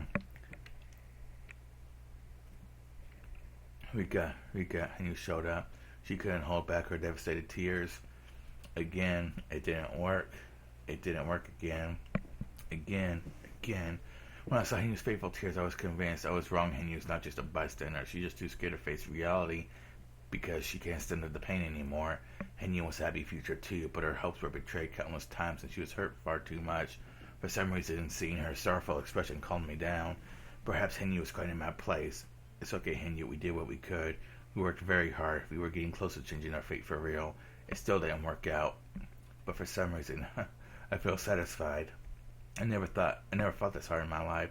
Never learned so many things because I can repeat my life endlessly. I've been taking each one for granted, but everyone else is taking their life seriously. I wasn't learning anything because I wasn't doing that, but I finally understand. I learned something from this life, and I put all my effort into it. So I'm sad that I didn't make it, but I feel satisfied just the same. It's a strange kind of satisfaction. I wonder how many of these memories I can keep. I get the same sense that I'm going to lose my memory of this evening. If that's the case, I'll lose my memory seeing Takano's face. I finally found out that Takano was the mastermind. Am I going to repeat the same world again, not knowing the truth? She killed my friends as if they were merely killing some bugs. I don't want to forget that. No matter how hard my death will be, I need to remember Takano's face. And I'm not going to give up. I don't care if can't recall this memory. I'll continue to live my life. I don't care if I can only live in this June and that eventually I will only be able to go back to the night with Tanagashi. If that's my life, so be it. I'm not going to forget either. You don't have to remember. I'll tell you the truth. And I knew it. You acted like an unfeeling bystander because of that you were afraid of the pain. I also want to have a happy future with everyone. And you started crying like a baby. She's so stupid. She decided to abandon hope because she didn't want to deal with the sadness that she always felt on this night. But she ended up hurt and devastated anyway. And are you happy this world is ending just like you predicted? I decided not to ask her such an unpleasant question. The car stopped and the two men pulled out in front of the vehicle. We returned to the Fude Shrine. There were several men waiting in front of the offertory box. Nearby, there were countless sharp knives laid on the ground. They were going to cut up my stomach with those tools and pull out my intestines. They took off all my clothes. They left the gag in my mouth and handcuffs around my wrists. I wasn't embarrassed to be naked in front of them. Rather, I was just furious that Takano was getting joy out of doing this to me. Don't forget this humiliation. The pain I'm about to experience should be carved into my soul forever. I'm not going to forget this. Everyone who worked together, we finally revealed who was behind it all. If I forget this, my friend's efforts in this will be in vain. I need to stay alive as long as I can so I will remember this pain. And you don't look away, you have to watch. Remember this forever. Is this really the only way I can help you? Is this all I can do because I can't touch or talk to anyone? It's good enough. If you continue to stare at me, I can endure this pain. And you nodded and sat right next to me while continuing to cry. When we looked up at the night sky together, the moon was shining brightly as if taking pity upon me. We also looked at the faces of my murderers. That beautiful moon was gradually stained red. It's getting cold. It's so painful. I consumed with fear of not being able to do anything about this. But Henry was right next to me. That gives me comfort. It's not just Henry either. Everyone is here with me. Everyone is there watching me so I could stand this torture. That's why it wasn't painful. I didn't struggle. I didn't care about Takano's crazy laughter. This is such a wonderful world. We didn't overcome this fate, but I have no regrets. Of course, I'm still mad. I'm disappointed. My future was right in front of my eyes. My hand could almost reach it. Even so, we did what we could. I have to be proud of myself. Akichi voiced his disagreement. He still felt that we could have done more. We were almost there. We almost defeated this fate. We didn't win, but not because our enemies were strong. We didn't win because we didn't try hard enough. But all of you worked so hard together. I was watching. I saw the whole thing. But it wasn't enough. If we had will strong enough to overcome this fate, we would have created a miracle. That's right. A miracle would happen if anyone believes in it. Stuck over Rika Shaman. Anyone else worked so hard.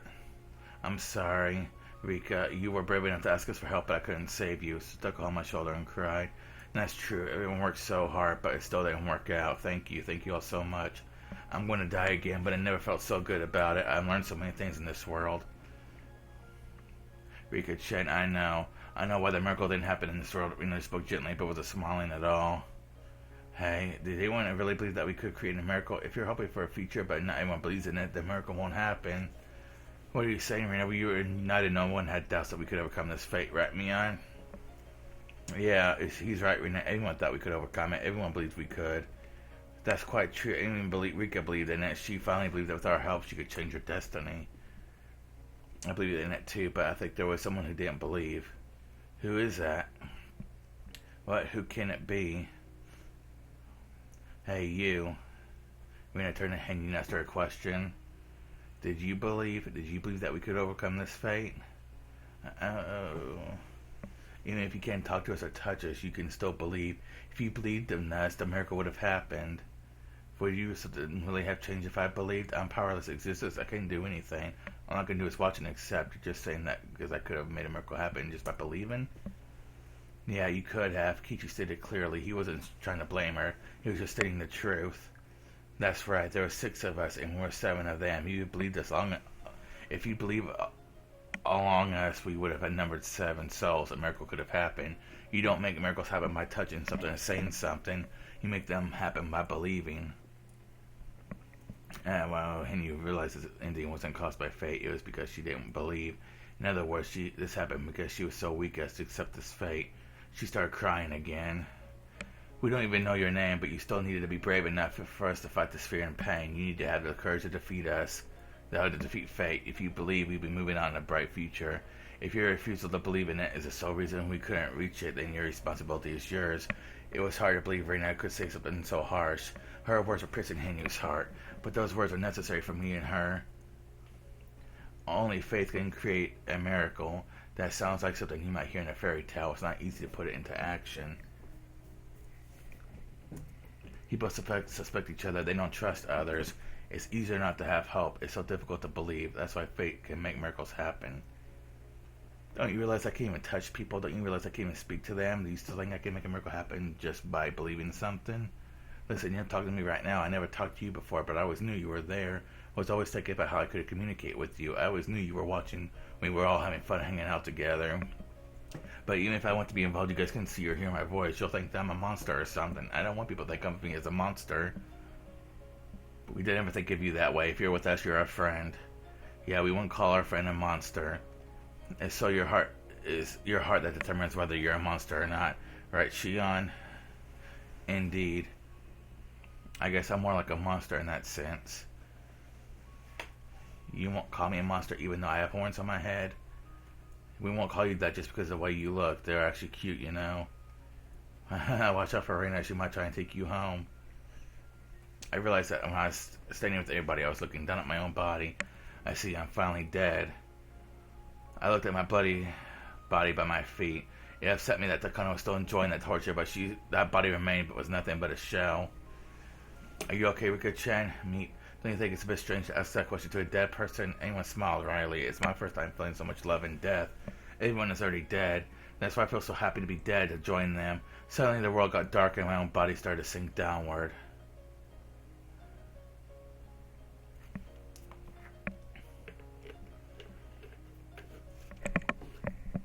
I could feel myself disappearing. I still had the sensation of my friend's hands on mine. Let's go, everyone. Yeah, let's go. You're also one of us. Come on, stop crying. And let's go. My vision gone dark, but somehow I could still see. Rina offered her hand to Henyu, and Henyu slowly took it. Henyu, I don't know what sad experiences you had before we met, but I'm sure my friends will accept you. I don't know, it's still going to be fun if I'm involved. Are you sure they'll accept me? Yes, come along with us. Rina touched Henyu's hand. Felt like anyone else laid their hands on top too. If they had hands to do so, let's go, Henyu. Let's accept the sorrow so we can embrace joy as well. Believe in the bright future that's waiting for us. The miracle will happen. We will obtain it, okay? Yes, Henyu said with a definite nod.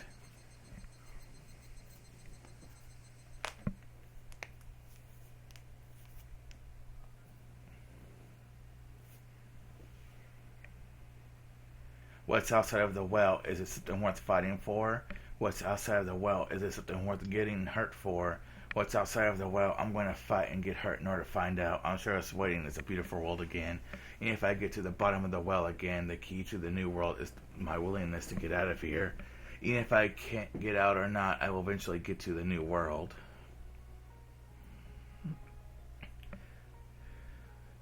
Wait, is this the end? I don't understand. I had more achievements and stuff to do.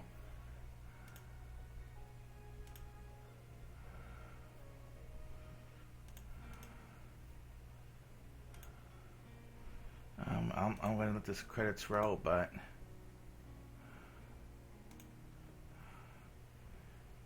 I don't understand. Maybe there's something more. You know?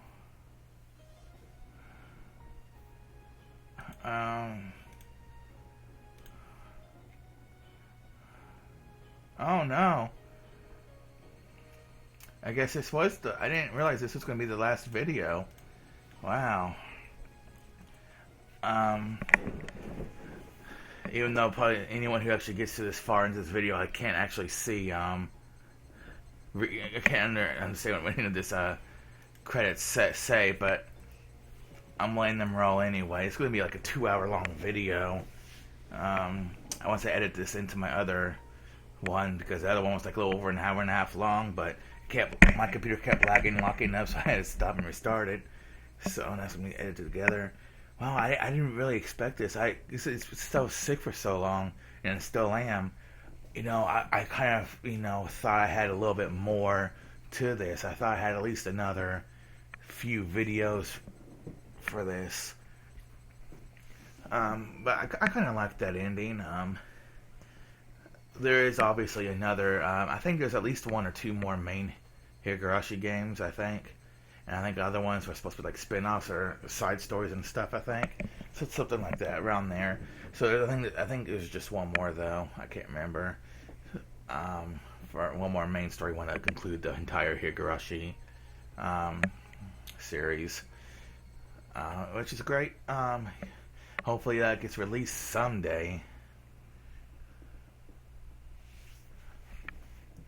So the credits are over. The emergency manual 1. If it exists of a terminal patient L5, it's confirmed the institute director must resolve the situation before the L5 begins engaging in antisocial behavior. However, they must ensure that the secret remains hidden. To that end, the director may also request assistance from the secrecy preservation unit. As for the secrecy preservation unit, they may request permission to fire from the institute director if necessary. All efforts should be made to secure the L5 subject is alive, but if proven truths obstructed the maintained secrecy, the light may be forfeit. At all times, the maintaining secrecy and preventing exposure will be the highest priority. However, preserving secrecy will take priority over preventing exposure. Emergency Manual Appendix 9 FAQ. Can Emergency Manual 34 be administered if an outbreak of L5 occurs, putting matters beyond the control of the Secrecy Prevention Unit? Additionally, is the Institute Director responsible for determining what constitutes an out-of-control situation? Yes. If an accident occurs and a hazardous material, the H.170 series is exposed to the public, can Emergency Manual 34 be administered? Yes. If an accident has occurred and the public nature of an institute is revealed to the public, the Secrecy Preservation Unit will take steps to resolve the situation. However, if this information can spread too widely, can Emergency 34 still be administered? Additionally, is the Institute Director responsible for making that decision? Yes. The decision to execute Emergency Manual 34 must be carefully deliberated over and sanctioned by an official. However, in case of emergency, does the Institute Director have the right to make the final decision? The execution of Manual Emergency 34 must be sanctioned by the official at all times. However, the Institute Director may petition the urgency of its use to an official. Emergency Manual 34. Reproduction or removal of this document is prohibited. The manual may only be read with the appropriate permissions. This manual will be only applied upon approval by the highest authority. Nothing short of official authorization shall count as approval. Furthermore, those authorized to apply this manual must take their decision as soon as possible, making is required. If the situation threatens to spiral out of control, the officials sees that this is the case. The area institute must make the final decision to preserve the secret and prevent its detection by others. The following is an outline of how to execute that final resolution. Terminate all patients above L2. Destroy all evidence inside the institute. Conceal the fact that this manual was administered. The contents of this manual must be executed by the Institute Director after 48 hours of incident. If the Director is not available, the Chief Officer must execute it in his place. The Institute Director may demand support from the Chief Officer in executing this manual. If this manual is expected to be executed, the Chief Officer may issue the preliminary orders. The final resolution must be executed in the following steps. Disguise the incident as a natural gas disaster, which we've actually seen happen before, and quarantine the area. The quarantine must disguise themselves as a police officer and isolate himself or region from the outside world. The official explanation must be that there's a gas disaster within the village. The equipment for the operation will be stored at the vacant lot where Higurashi quarry used to be. The equipment must undergo routine maintenance in the event of external breach or internal escape. If they do not respond to notice of the gas disaster or orders to evacuate, use of firearms is authorized. The approval to use firearms is given by the Chief of the Secrecy Preservation Unit to the Chief of Traffic Blockade Unit. Shutting down the communications. The Communication Sabotage Unit must ensure that all forms of communication, including radio, have been disabled in the Hinomasawa area. They must care not to fall under suspicion, and communications must be disrupted for a minimum amount of time. The facility belonging to the telephone company is inside of the traffic blockade, so any civilians inside may be shot and killed. The chief of the Secrecy Preservation Unit may give permission to use lethal force to the chief of Communication Sabotage Unit. Assembling the infected carriers. The Secrecy Preservation Unit must assemble the infected populace in the Himisawa Regional Disaster Shelter. Refer to the enclosed documents from gathering procedures. Upon assembly, the unit must count the number of infected and confirm that everyone is present. Be sure to not allow the infected to expose the true nature of the gas disaster. Additionally, the infected must not be allowed to bring any large personal items with them. However, they may take their valuables, including bank book and cash. Infected with who refuse assembly may be shot, but the chief of a secrecy preservation unit must carefully consider the decision to do so. Terminating the infected. Once they are assembled, their secrecy preservation unit must terminate all infected. Before that point, care must be taken to ensure they are not suspicious of the story of the gas disaster. Be sure they are treated as humanely as possible. If any problems occur, the unit has approval to fire their weapons. The chief of the secrecy preservation unit must also make the decision. Bodies with gunshot wounds should not be placed together with those that have been poisoned. Concealment of the Institute. The Institute concealment unit must collect all of the classified items refer to the item, the 190 items in the appendix in the Institute in order to suppress evidence. Refer to the appendix for more detailed instructions. The research staff at the Institute must assist with the operation. This unit must exercise extreme caution as they will be handling a number of toxic substances. Strict quarantine must be maintained about the concealment block. The airproof door must be welded shut and an underground area must be flooded. The entrance to the area must be welded shut and concealed completely. Furthermore, the concealment block will be completely removed within 3 years. The Institute concealment unit must eliminate all civilians who would try to approach the Institute. The use of firearms is not permitted except in emergencies. The chief of secrecy preservation unit may give order to fire. Searching the village. The secrecy preservation unit must search the whole village for any survivors. Any person who is not found present during the assembly must be found. Any survivors found after the termination of the infected may be shot immediately. However, the survivors willing to surrender do not shoot and instead take them into custody of the secrecy preservation unit. The unit must then terminate the captive using the same method as the other infected.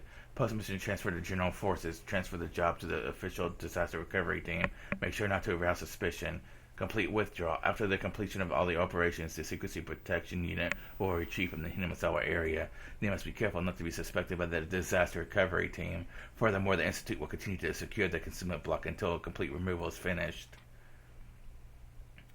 The Queen and her carriers. It is assumed that the pathogen has the same characteristics as creatures such as ants. There is a queen of the carriers of the disease, just like there is a queen ant, and this position has passed down from the line of the Fruitae family. The assumption is made based on other legends and ancient writings that have been passed down in the village. It is already confirmed that the carriers have a tendency to protect their queen. Additionally, the queen carrier can only survive within the boundary of the village. Probability of outbreak. And ordinary patients will become ill when they travel far away from the queen. It's assumed that the further and longer they are away from her, the higher chance of symptoms occurring becomes. Also, mental state plays a strong factor as well, and it estimated that those who are especially emotionally stable or show strong yearning for their homes are more likely to exhibit symptoms. It is believed that the Takano relaxation method is the most effective means of suppressing symptoms, but if the patient still shows no improvement, only bringing them to their home, a queen will be effective. Concerning terminal patients, as they suffer from an extreme persecution and complex are incapable of functioning within society. Cases of arson and murder have been confirmed. They are present severe problems with the units. The records show that terminal ill patients appear even in Hinamasawa, and they will not recover even if relocated near the queen. Therefore, the decision to dispose of the problem must be made as soon as possible. It's recommended that the infected be quarantined before they start behaving irregularly. So we suggested tracking down those formerly from Hinamasawa and place them under special medical preservation. The collapse of the carrier community. For the aforementioned reasons, we predicted that should the queen carrier die, infected villages will exhibit terminal symptoms on a village-wide scale. The terminal symptoms will begin showing up within 24 hours at the earliest and 48 at the latest. For that reason, the final decision must be made within 48 hours. Based on the size of the village, neither ordinary officers nor the military police may be able to control the chaos they may bring. We believe that the best response is to treat them as an armed anti-national uprising and immediately suppress them with the military. January 1945. To Colonel Koizumi of the Supreme Council for the Direction of War from Hifumi Takano. January 3rd, 1983. Document E-420 for the 50th Defense Commissioner. The TECOM 733 Commander. TECOM 733 is hereby ordered to be on standby within 24 hours, armed for urban suppression. The company commander must also thoroughly study Emergency Manual 34, select personnel personnel carefully with the preservation of secrecy in mind. Additionally, tested the effectiveness of the vaccine with the support of the National Research Center of the Infectious Disease, employed those with positive immunity. June 23, 1983. Document E711 for the 50th Director of the NIHS. Attention Equipment Testing Company under Commander 733. The National Research Center of Infectious Disease. Infectious Pathogen Department Suite 13. Official seal omitted. About the Hinomasawa syndrome. This information regarding the Hinomasawa syndrome. The Hinomasawa syndrome is an infectious disease caused by a virus. There are no initial symptoms. Instead, their onset begins when the patient's emotional state becomes unsuitable or if the queen carrier dies. The main symptoms of the illness are hallucinations and emotional instability paired with an extreme persecution complex. Furthermore, patients are frequently unaware of their own mental abnormalities and making identification and site examination nearly impossible. The only way to do so by observing symptoms indicative of terminal abnormal behavior. In many cases, pathogens enrage and antisocial behavior, which is a large... sorry guys, I didn't mean to hiccup that loud. Which is the largest issue created by the syndrome. Their behavior is caused by hormonal factors, as this disease mainly affects the mind as opposed to the body. In the end, the pathogen will experience extreme irritation in the lymph nodes, and they will claw out their throats or wrists. This is the only symptom that is recognized by the patient. Important points regarding the sterilization operation. This is an advisory notice for the virus control. The pathogen is an airborne infectious virus. Therefore, no effective preventive methods exist, and inoculation is required. After the mission is completed, all staff members must take a medical exam, and those with positive test results must come forward. Be cautious when interacting with the villagers. Even after inoculation and in contact with their bodily fluids will cause infection, do not come in direct contact with them. If assumed infected, individuals must use the testing syringe and test themselves for the disease. If you feel an extreme irritation in your lymph nodes, it's most likely you have terminal symptoms. In that case, you must get tested immediately. If test results come out positive, inject the treatment medication C120. If irritation persists after 10 minutes, use a second injection. If there is still no change in symptoms, seek treatment at HQ. Do not use C120 if your test results are not positive. If used on a healthy body, symptoms of high fever, rashes, dilated pupils, and hallucination will be observable within 10 minutes. If this occurs, one must seek treatment at HQ. Government officials explained the entire situation in a luxurious meeting room adorned with a marble table and crystal ashtrays. The chief cabinet secretary was in panic. He'd never heard anything of this before. Feelings of panic were only natural. One girl's death was going to drive 2,000 villagers into a frenzy. Hearing that a disease like that exists was surprising enough, but on top of that, it was secretly researched for military use, and now there was a horrific situation caused by the director of the local research institute engaging in embezzlement. I never heard of such a dangerous disease. There's no cure for it? No. According to the National Research Center, they have recently found a method of treatment for the carriers of the disease, but they're not capable of administering the treatment to the whole village. The entire population is going to develop terminal symptoms within the next 24 to 48 hours. It's going to be a disaster. The dangers of this Hinomasawa syndrome was explained over and over again to the chief secretary. He didn't have anything more to say, but that didn't mean he couldn't blindly accept it either. He simply couldn't believe that the only way to resolve the situation was to kill all 2,000 infected villagers. I understand the urgency, but I can't give approval to kill an entire village. Why was the disease being studied in secret anyway? Isn't this responsibility of those who are funding the research? Such a dangerous disease that couldn't possibly be of any benefit to this country. It's the year 1983, for crying out loud. According to these documents, they intentionally held off an exterminating disease so they had more time to study. On top of that, this was chaos all caused by a single researcher. This is an act of terrorism. It's the fault of those old men in Tokyo. They better take complete responsibility for this. Get rid of the people who are still haunted by the ghosts of the war. This is a good opportunity to rid Tokyo of its festering pus. We will discuss the issue of responsibility in due time, but we must make a prompt decision about this. Man standing by the window slowly turned around and opened his mouth. Prime Minister, please give us your decision. What happens if I don't approve this final resolution? Well, almost 100% of the population in the village will develop terminal symptoms within 36 hours. They will be overcome by persecution complexes and they will begin behaving violently. They didn't want my parody. Nope. Okay, suicide, murder, arson, robbery, and rape are some of the things we will predict will happen. There will be no peace within the village. If I want to stay within those boundaries, either by spread throughout the area, as a result, the whole world will discover this disaster. Sooner or later, they will find out about this mysterious disease. This will be a great advantage for the opposition during the next election. Tokyo will also have their criticism of the Prime Minister. You will need the approval in order to make your political plans come to fruition. More anything, the government might reveal that this secret research was conducted for military purposes. If that happens, this country will have a crisis in the faith in their leadership. But if I approve the final resolution, well, we would be disguising this as a natural disaster so that opposition may still attack us for our plunder. However, they will not discover the existence of this mysterious disease. If by chance the world were to discover military research of the disease, our nation would completely lose its initiative in the Asian region. Support for those nations is a necessity for us. If we lose our trust, the opposition will definitely come into power after the next election. Japan will be finished. According to our simulations, the balance of power will shift drastically. If government and third parties form a coalition to government, the whole world will be held responsible. The United Nations will accuse us of developing WMDs. The neighboring countries' governments will lead smear campaigns against us, drawing on a hard line of anti-Japan diplomatic policies with high approval ratings. In every way possible, the government of this country will be burned to the ground. So we'll lose all trust in our allies, huh? Shit, this isn't just a problem of several hundred thousand people who live around the Himisawa area, is it? But it's way too difficult to cover up 2,000 casualties. The most important thing is to prevent the public from knowing that this country is secretly researching biological weapons. I guess we'll be wiping the ass of the ghosts of the war. I'm sure this operation can be performed secretly. If this mission goes public, this will become a greater scandal than the research itself. Yes, it will be kept secret. There are special units working on this case. They are trained specifically for situations like this. You have nothing to worry about. Never heard of any mission like this, but it's basically mass murder via gas, right? I had no idea there were units specifically trained for that. In order to know how to protect themselves from a gas attack, they must know what gas warfare is about. In order to know how to fight against an enemy using gas, they must also know how to kill with it. The equipment research unit is prepared for any kind of attack. I let out a small sigh. He couldn't see the line between ethical and unethical. Can research be justified by the excuse of preparing against hostilities? But it was also preparation is all about. Some evils must accept this as necessary. The IRI Institute was one such evil.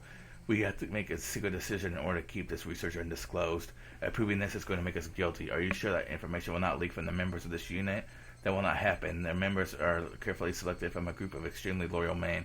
We have never performed an operation such as this, but they are highly experienced. They will not leak information whatsoever. They're an assassination unit, huh? Prime Minister, please give us approval to administer Emergency Manual 34. Director General of Defense, are you sure this operation was a C? Are you sure we can stop this from going public? No. Can you keep casualties to the minimum? Yes, sir. Preliminary orders have been sent out and preparations are complete. We will execute the mission as soon as we get your approval. I can't give the approval to slaughter 2,000 innocent people. However, as Prime Minister, I have an obligation to minimize the number of casualties. Prime Minister, I understand your dilemma. Director General, please make a concerted effort to minimize the number of victims. If these 2,000 people can't be treated, please do what's best to prevent additional victims. Yes, sir. Thank you for your approval. We'll return with positive results. Now see if we can call 2,000 casualties a positive result. Okuno-kun, please set up a meeting with Tokyo as soon as possible. I have to hear an explanation directly from them. Understood. By the way, did they arrest that Irie at the Institute director? No, he committed suicide by taking poison. He was in such a rage that his research was being shut down that he felt as if his life himself was being denied. So no one will ever know what really made him commit such a horrific crime. The execution of Emergency Manual 34 is approved, June 23rd, 1983. Prime Minister, Director General of the Defense Agency. For logistical reasons, you may not bring any large items with you. You cannot carry any luggage. I repeat, you cannot carry any luggage. You may carry only valuable items such as bank books and cash. Please do not use your own vehicle to evacuate. It will cause confusion. It was the middle of the night, and yet countless villagers were out and about. Some of them were locking their doors. Some of them were watering their plants, and some of them were piling up food in their dogs' dinner bowls. Small children were crying in fear. Members of the town council were angry while counting up the villagers. Reportedly, the village had been cut off from the rest of the world after volcanic gas gushed out of the mountains. A number of the police and military units in the village added to the strong smell of sulfur in the air, dispelled any doubts the villagers might have had. The more religious among the elderly were convinced that this was the curse of Enrique Ferreira, who passed away the day before. They were certain that Urusha-sama was enraged and that the door to hell had been opened. Soldiers wearing gas masks guided the villagers to the evacuation center. Why did you all have guns? These are to protect your homes after the evacuation. We're expecting looters. No one in Himisawa would do something like that. This is the first platoon. The evacuation is on schedule. Roger that. We'll send our platoon over. Excuse me, I may need to bring my grandfather's mortuary tablet. Yes, you may take that with you. Please hurry up. Make sure everyone in the village is here. Please come forward if you're unable to walk. A soldier will come and help you. Oyashiro-sama is angry because Fukushima was murdered. Oyashiro-sama, please forgive our sins. Remember our emergency drills. Group leaders have to contact the town council member when everyone in his group shown up. Miyasama is going out of the swamp. Oyashiro-sama must be furious. There are too many of us here. We'll never make it out alive. Let me die in this village. Don't worry, the helicopters and buses are on their way to transport everyone to safety. You're all going to make it out okay. Everyone gathered at the forestry service. No, not the people from the district. You're supposed to go to the community center beyond the post office. It's exactly the same as emergency drills. Please calm down and head to your evacuation point. Please move as a group. Every person matters. Everyone needs to stick together. You will get home safely. The villagers can't see the expressions under the soldiers' gas mask. They wonder what kind of expressions they were hiding under there. The soldiers were, of course, lying to the villagers, knowing that they would never return to their homes again. Once the trooper cried under his mask, but the villagers never saw his tears. Please go back. You can't take your own vehicle to evacuate. The road ahead is cut off by a gas stream and it's dangerous. Can't you smell the sulfur? Some people try to leave in their cars so as to take large items with them. However, the quarantine unit has sealed off all roads leading outside. The gas mask of the trooper and the smell of the sulfur persuaded them to return and bullied their instructions. Some of them tried to contact Okonomiya, but their phones would not connect. The lines were busy no matter how much they tried. They simply assumed that the phone lines were overwhelmed because of the disaster. Some of the villagers had access to radios. They tried to figure out what the situation was outside, but all they could hear of the radio was loud static. It was the same with the television. They couldn't contact anyone outside the village, so they were really totally isolated. And so they had nothing to rely on but the instructions of the police and military. They were all like moths heading towards the light. They were doubting that they would be safe there. One old war veteran listened to the noise on the radio and muttered, "This is exactly how it sounded when the Americans jammed the radio waves during the war." As it turned out, he was absolutely correct. However, he turned off the radio when his son urged them to evacuate. The villagers had all gathered at their evacuation points. Some of them were at the school and some of them were at the community center. They were staying in the buildings until the evacuation vehicles arrived. The soldiers told them to stay inside so they could keep track of the number of evacuees. Please close all the windows to prevent the gas from entering. We'll be sealing the windows to be on the safe side. Your cooperation will be appreciated. Alright, let's help them out. People started to slip all the windows and vents with the duct tape that was handed to them. They completely sealed everything, even as they heard the disquieting conversations of the soldiers. It was long past 3 a.m., but everyone was wide awake with fear. They were having an extremely long night. Coincidentally, the end to their night had almost arrived. This is all Oyoshiro-sama's curse. Rika-shama, Oyoshiro-sama, Oyoshiro-sama, Oyoshiro-sama demon away those kids at the Furude Shrine in his fury. The Furude Shrine was swallowed by the world of demons that day. The demons chewed up her guts while she was still alive. They all started saying that the gas disaster was caused by the curse of Oyoshiro-sama and Rika's death, and the mysterious disappearance of her friends and the two detectives who were also a result of the curse. People started talking about being demoned away. They had no idea that Kichi and his friend's short battle sealed their fate for that night. The more religious villagers had become convinced that the children detectives went missing because they volunteered to become a sacrifice to calm Oyoshiro-sama's anger after Rika's death. They didn't know the truth. They couldn't know. No one realized that Kichi and his friends' efforts had all been in vain. Indeed, in Himisawa, everything that happens is the will of Oyoshiro-sama. But why did it have to be that way? Before the series of mysterious deaths occurred, no one really used the term the curse of Oyoshiro-sama that frequently. In other words, you set them up. People in this village were set up to believe that the curse of Oyoshiro-sama happens every year. They really are just superstitious. Major, we finished gathering the villagers. The last family reached their assembly point. We got everyone. Good, this is finally it. The curse of Oyoshiro-sama will be a reality tonight. For enacting in Watanagashi and Rika Furude, Oyoshiro-sama is punishing this village. This curse of the last 5 years are accumulating in the biggest curse of them all. This is not just a mysterious chain of murders. This is a divine punishment from an enraged god. Let's begin. This is the company commander. The men are requesting 1 minute of silence. Can you let them have that, Major? Do as you like. Takano gave him a disparaging laugh. The company commander crossed his heart and began to speak. Dear Heavenly Father, please guide these innocent people. Their sacrifice will save the lives of many others to come. Please forgive us for committing this sin. Please forgive us for being here today. The company commander isn't Christian. In fact, he doesn't follow any religion. However, he prayed because he felt the need to ask someone for forgiveness. He wasn't even sure if he was saying it correctly, but he still prayed to God. He asked for forgiveness for committing his sin and continued to pray. Takano was speaking in a soft voice. She was talking to herself. For you know not what hour your Lord doth come, but know this, if the good men of the house had known what the thief would come, he would have watched and would have not suffered his house to be broken up. Therefore be ye also ready in such an hour as you think not the Son of Man cometh. 1 hour her murmur. So, what? One man heard her murmurs. That's from the Gospel of Matthew, is it? My grandfather always said that to me. He was telling me to work hard every day because you never know when you'll be rewarded. Is this a reward for you? Yes, although you might never understand it, excuse my rudeness, but I believe that the descent of God is a merciful thing. I believe what you're saying is inappropriate for a time like this. You're trying to tell her that using that verse of the Bible was inappropriate for the occasion. However, Takano simply laughed as though she had heard something very funny. I'm sorry, but you had no right to judge. Tonight is the night where I'll become God. The moment of silence is ended with the end of silence executed operation now. The order was given in a hollow and we looked at the manner as an order can possibly be. People were packed into a classroom where they were afraid. The troopers closed the doors off to the classroom. The people inside had no idea why they were doing that. However, they didn't suspect anything at all. One old man walked up the door to open it because with it closed, it was far too hot inside the room. But he collapsed all of a sudden. His wife tried to walk over, help him up, but she also collapsed all of a sudden. Then other people also started collapsing inside of the room. It really was a very odd sight.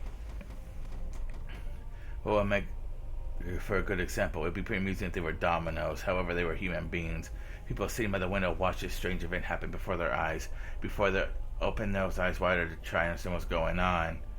The door creaked open slightly and someone on the other side threw 3 spray canisters into the room. More people started to collapse, even those at the window. This wasn't something that was happening only in one room. It was happening in all the other rooms too. It was happening in all the evacuation centers. People's dreams, their hopes, and their futures were taken away so quickly and easily. There was commotion in the reception room by the principal's office. Someone had figured out what was going on, broke the sill at the window, and escaped outside. Other people tried to move the sill in their own windows too, but they collapsed in a matter of seconds. Someone escaped from the reception room. 4 people were on loose. You got permission to fire. Shoot, shoot, shoot. Soldiers shot the people who tried to escape in the back. The sound of the gunshots echoed in silence. It was a noise filled with cruelty. They helplessly fell down to the ground. Their deaths were so pitiful compared to the silent deaths of those before them. The residential police officer was one of the escapees. He tried to shoot back at them with his own gun. His shots could be heard throughout the building. The soldiers ducked into the shadows upon hearing the noise. The officer seized his chance and ran towards the gate, but it was just a waste of time. Not only was the range of the automatic weapons they were using longer than the length of the schoolyard, but as trained professionals, it would be nothing for them to shoot him from that distance. Villagers had no choice. Either they died from the gas without realizing what was happening, or they find out about the mission and be killed. What happened? Did they fight back? Respond? We shot all fugitives. One of the residential policemen shot back. Collect those bodies and not put them with the other corpses. The soldiers walked over to all 4 fallen bodies. They needed to make sure they were all dead, not just injured. This is the 1st platoon. The forestry service building has been sterilized. 4 escaped. We took them down. This is the 2nd platoon. Sterilization complete. No one escaped. This is the 3rd platoon. More than 10 escaped. We're conducting a sweep. It will be over soon. This is the 4th platoon. Sterilization complete. No one escaped. This is the 3rd platoon. We've taken out all 13 fugitives. Sterilization is now complete. Roger. Start counting out the bodies. Make sure the total matches the original number taken earlier tonight. Takano was laughing to herself inside of the van. She didn't physically see all those people dying silently, but she saw it anyway. She saw countless people dying without even noticing it. She saw it all in her mind. Takano waved her arms in the air. No one was watching her, but no one would understand what she was doing if they were. She was waving her baton. Takano was pretending that she was the conductor of this silent funeral march. Major, the sterilization is complete. We're going to reconnect the phone lines. Sure, go ahead. This is the Institute Concealment Unit. We've removed all the classified items and welded the entrance shut. We're currently flooding the underground facility. This is a traffic blockade unit. Everything is proceeding as scheduled. This is the communications sabotage unit. We've connected the phone lines. The telephone facility is back to normal. Takano was paying no attention to these reports. She continued to sing the melody of an orchestra. One operator spoke to her. You seem to be in a good mood. Yes, it feels so good. I bet you can't hear it. This hymn that glorifies God. A hymn?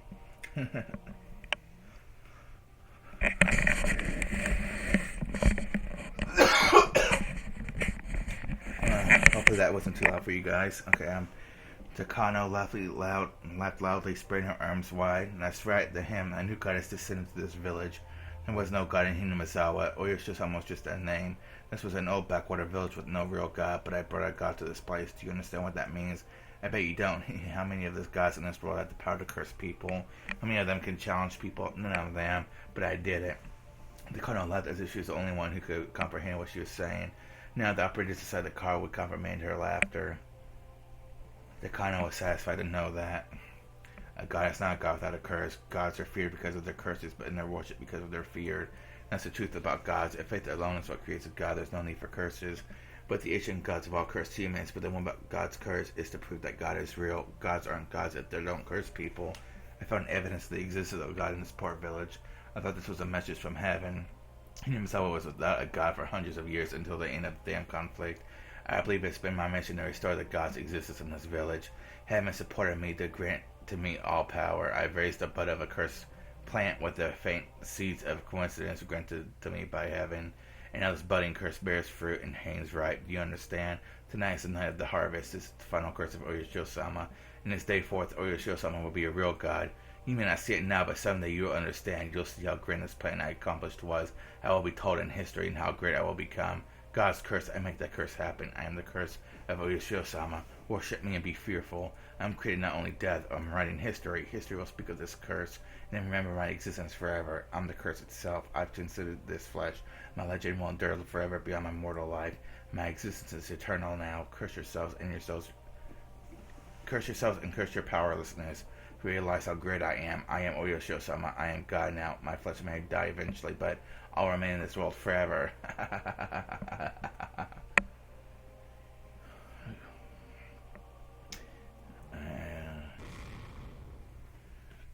Whew, man. So this week of Regarding Alone right here was 2 hours, a 2.5 hour long video. I don't know if I'm going to do about it now.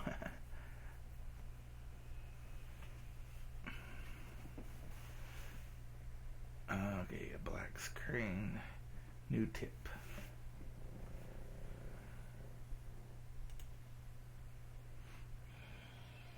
The scenario jump mode has been unlocked. This game features a scenario jump mode. You may play any scenario you unlock from the start menu. Okay.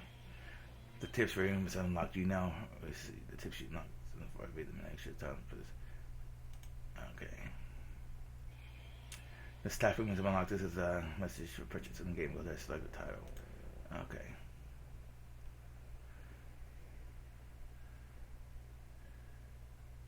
So that was Higurashi. We're not quite done. We're going to read that new tip and then go to the staff room first.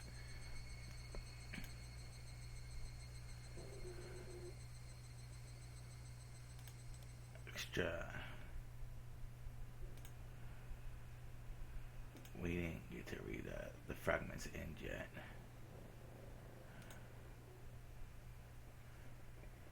I guess we could finally manage to assemble all the pieces to her puzzle, but we don't know yet if her memories will pass on to her next life. Rika always loses a memory of her death. I don't know if she can retain the memories of what she's discovered. What did you think? Did you have fun? Once you find out the answers, collecting them isn't so fun anymore. You don't agree? I see. You still might find something different by examining some old fragments. After all, the time we have here is endless. We have to find something to play with because there's nothing new here. For me, playing with these fragments stops being fun when I find out what's inside. If you could call me... But if you can tell me how to have fun with them, even so, that makes you pretty smart. What? You want to know what I play with? I don't play. I'm just killing time. I like to imagine what Rika could have done in order to achieve the future she hopes for. I like to imagine a world where she would have been happy for all of them. You found out how these worlds are set up by looking at the previous ones, right? I like to analyze what we need to change in order for Rika to win against Takano. You want to see what's on my mind? Too bad I'm not showing that to you. In that world, Rika and her friends survived their struggle and broke through their fate of June 1983. It's just my imagination. It's not for me to share with you. I'm sure that world that Rika is about to create is better than in my imagination. Even if she's stuck in June 1983, I'm sure this now in the world will remain one of Rika's brightest fragments either way. No matter how much she struggles, if she actually overcomes her fate, she'll still be the most brilliant fragment of her story. I'm sure the life Rika lives makes for a better story than my boring imagination. You want to know what happened to Rika? She made a decision to redo her life once again with Hanyu. She's trying to live her life with all her might. That's what she learned from this world. Her next life has already begun. I do wonder what that life is like. I'm going to go to the Nether now to check. Do you want to come with me? Yes, I do. But unfortunately, I'll probably be the next Higurashi.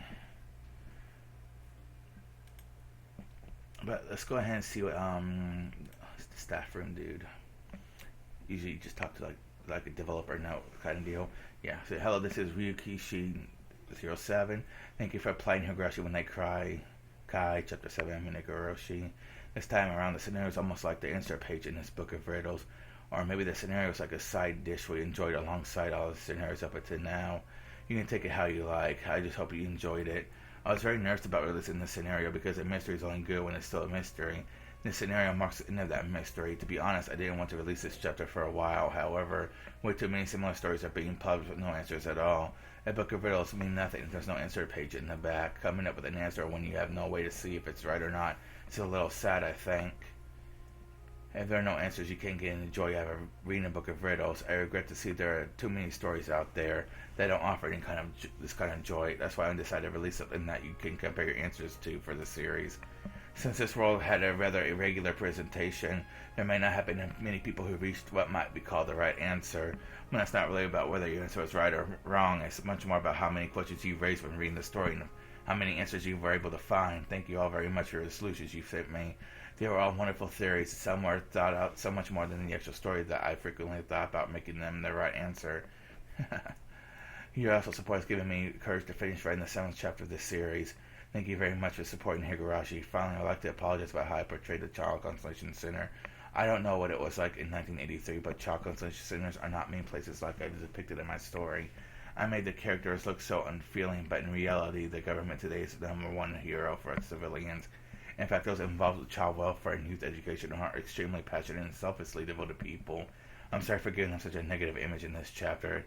The next chapter,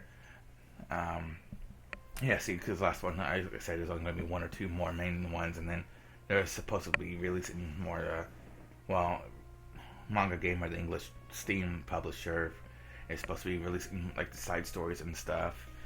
So, yeah. Next chapter, Bayashi, is going to be the last one of the series. I'm overwhelmed by the pressure of writing the last chapter of Higurashi When I Cry, which turned out to be such a long story. Yeah, it's should have been a really long series. But, I always enjoyed looking forward to the new releases. I saw it been finished for a long time now, but, like, it was like a lot. I don't know if they ever got fully translated to English. I think it's mostly been fan patches and stuff and the old artwork and whatnot. I hope you'll continue to kind of support. Thank you all very much. Yeah. So yeah, this will be the end of this Higurashi. Like usual, I'll probably be recording the ones that come out next, even the side story ones, hopefully. So yeah, that's it. I got another game video planned. I don't know if it'll be a series or not, but I do got something else planned. So until then, guys, I will see you guys next time. Thanks for watching.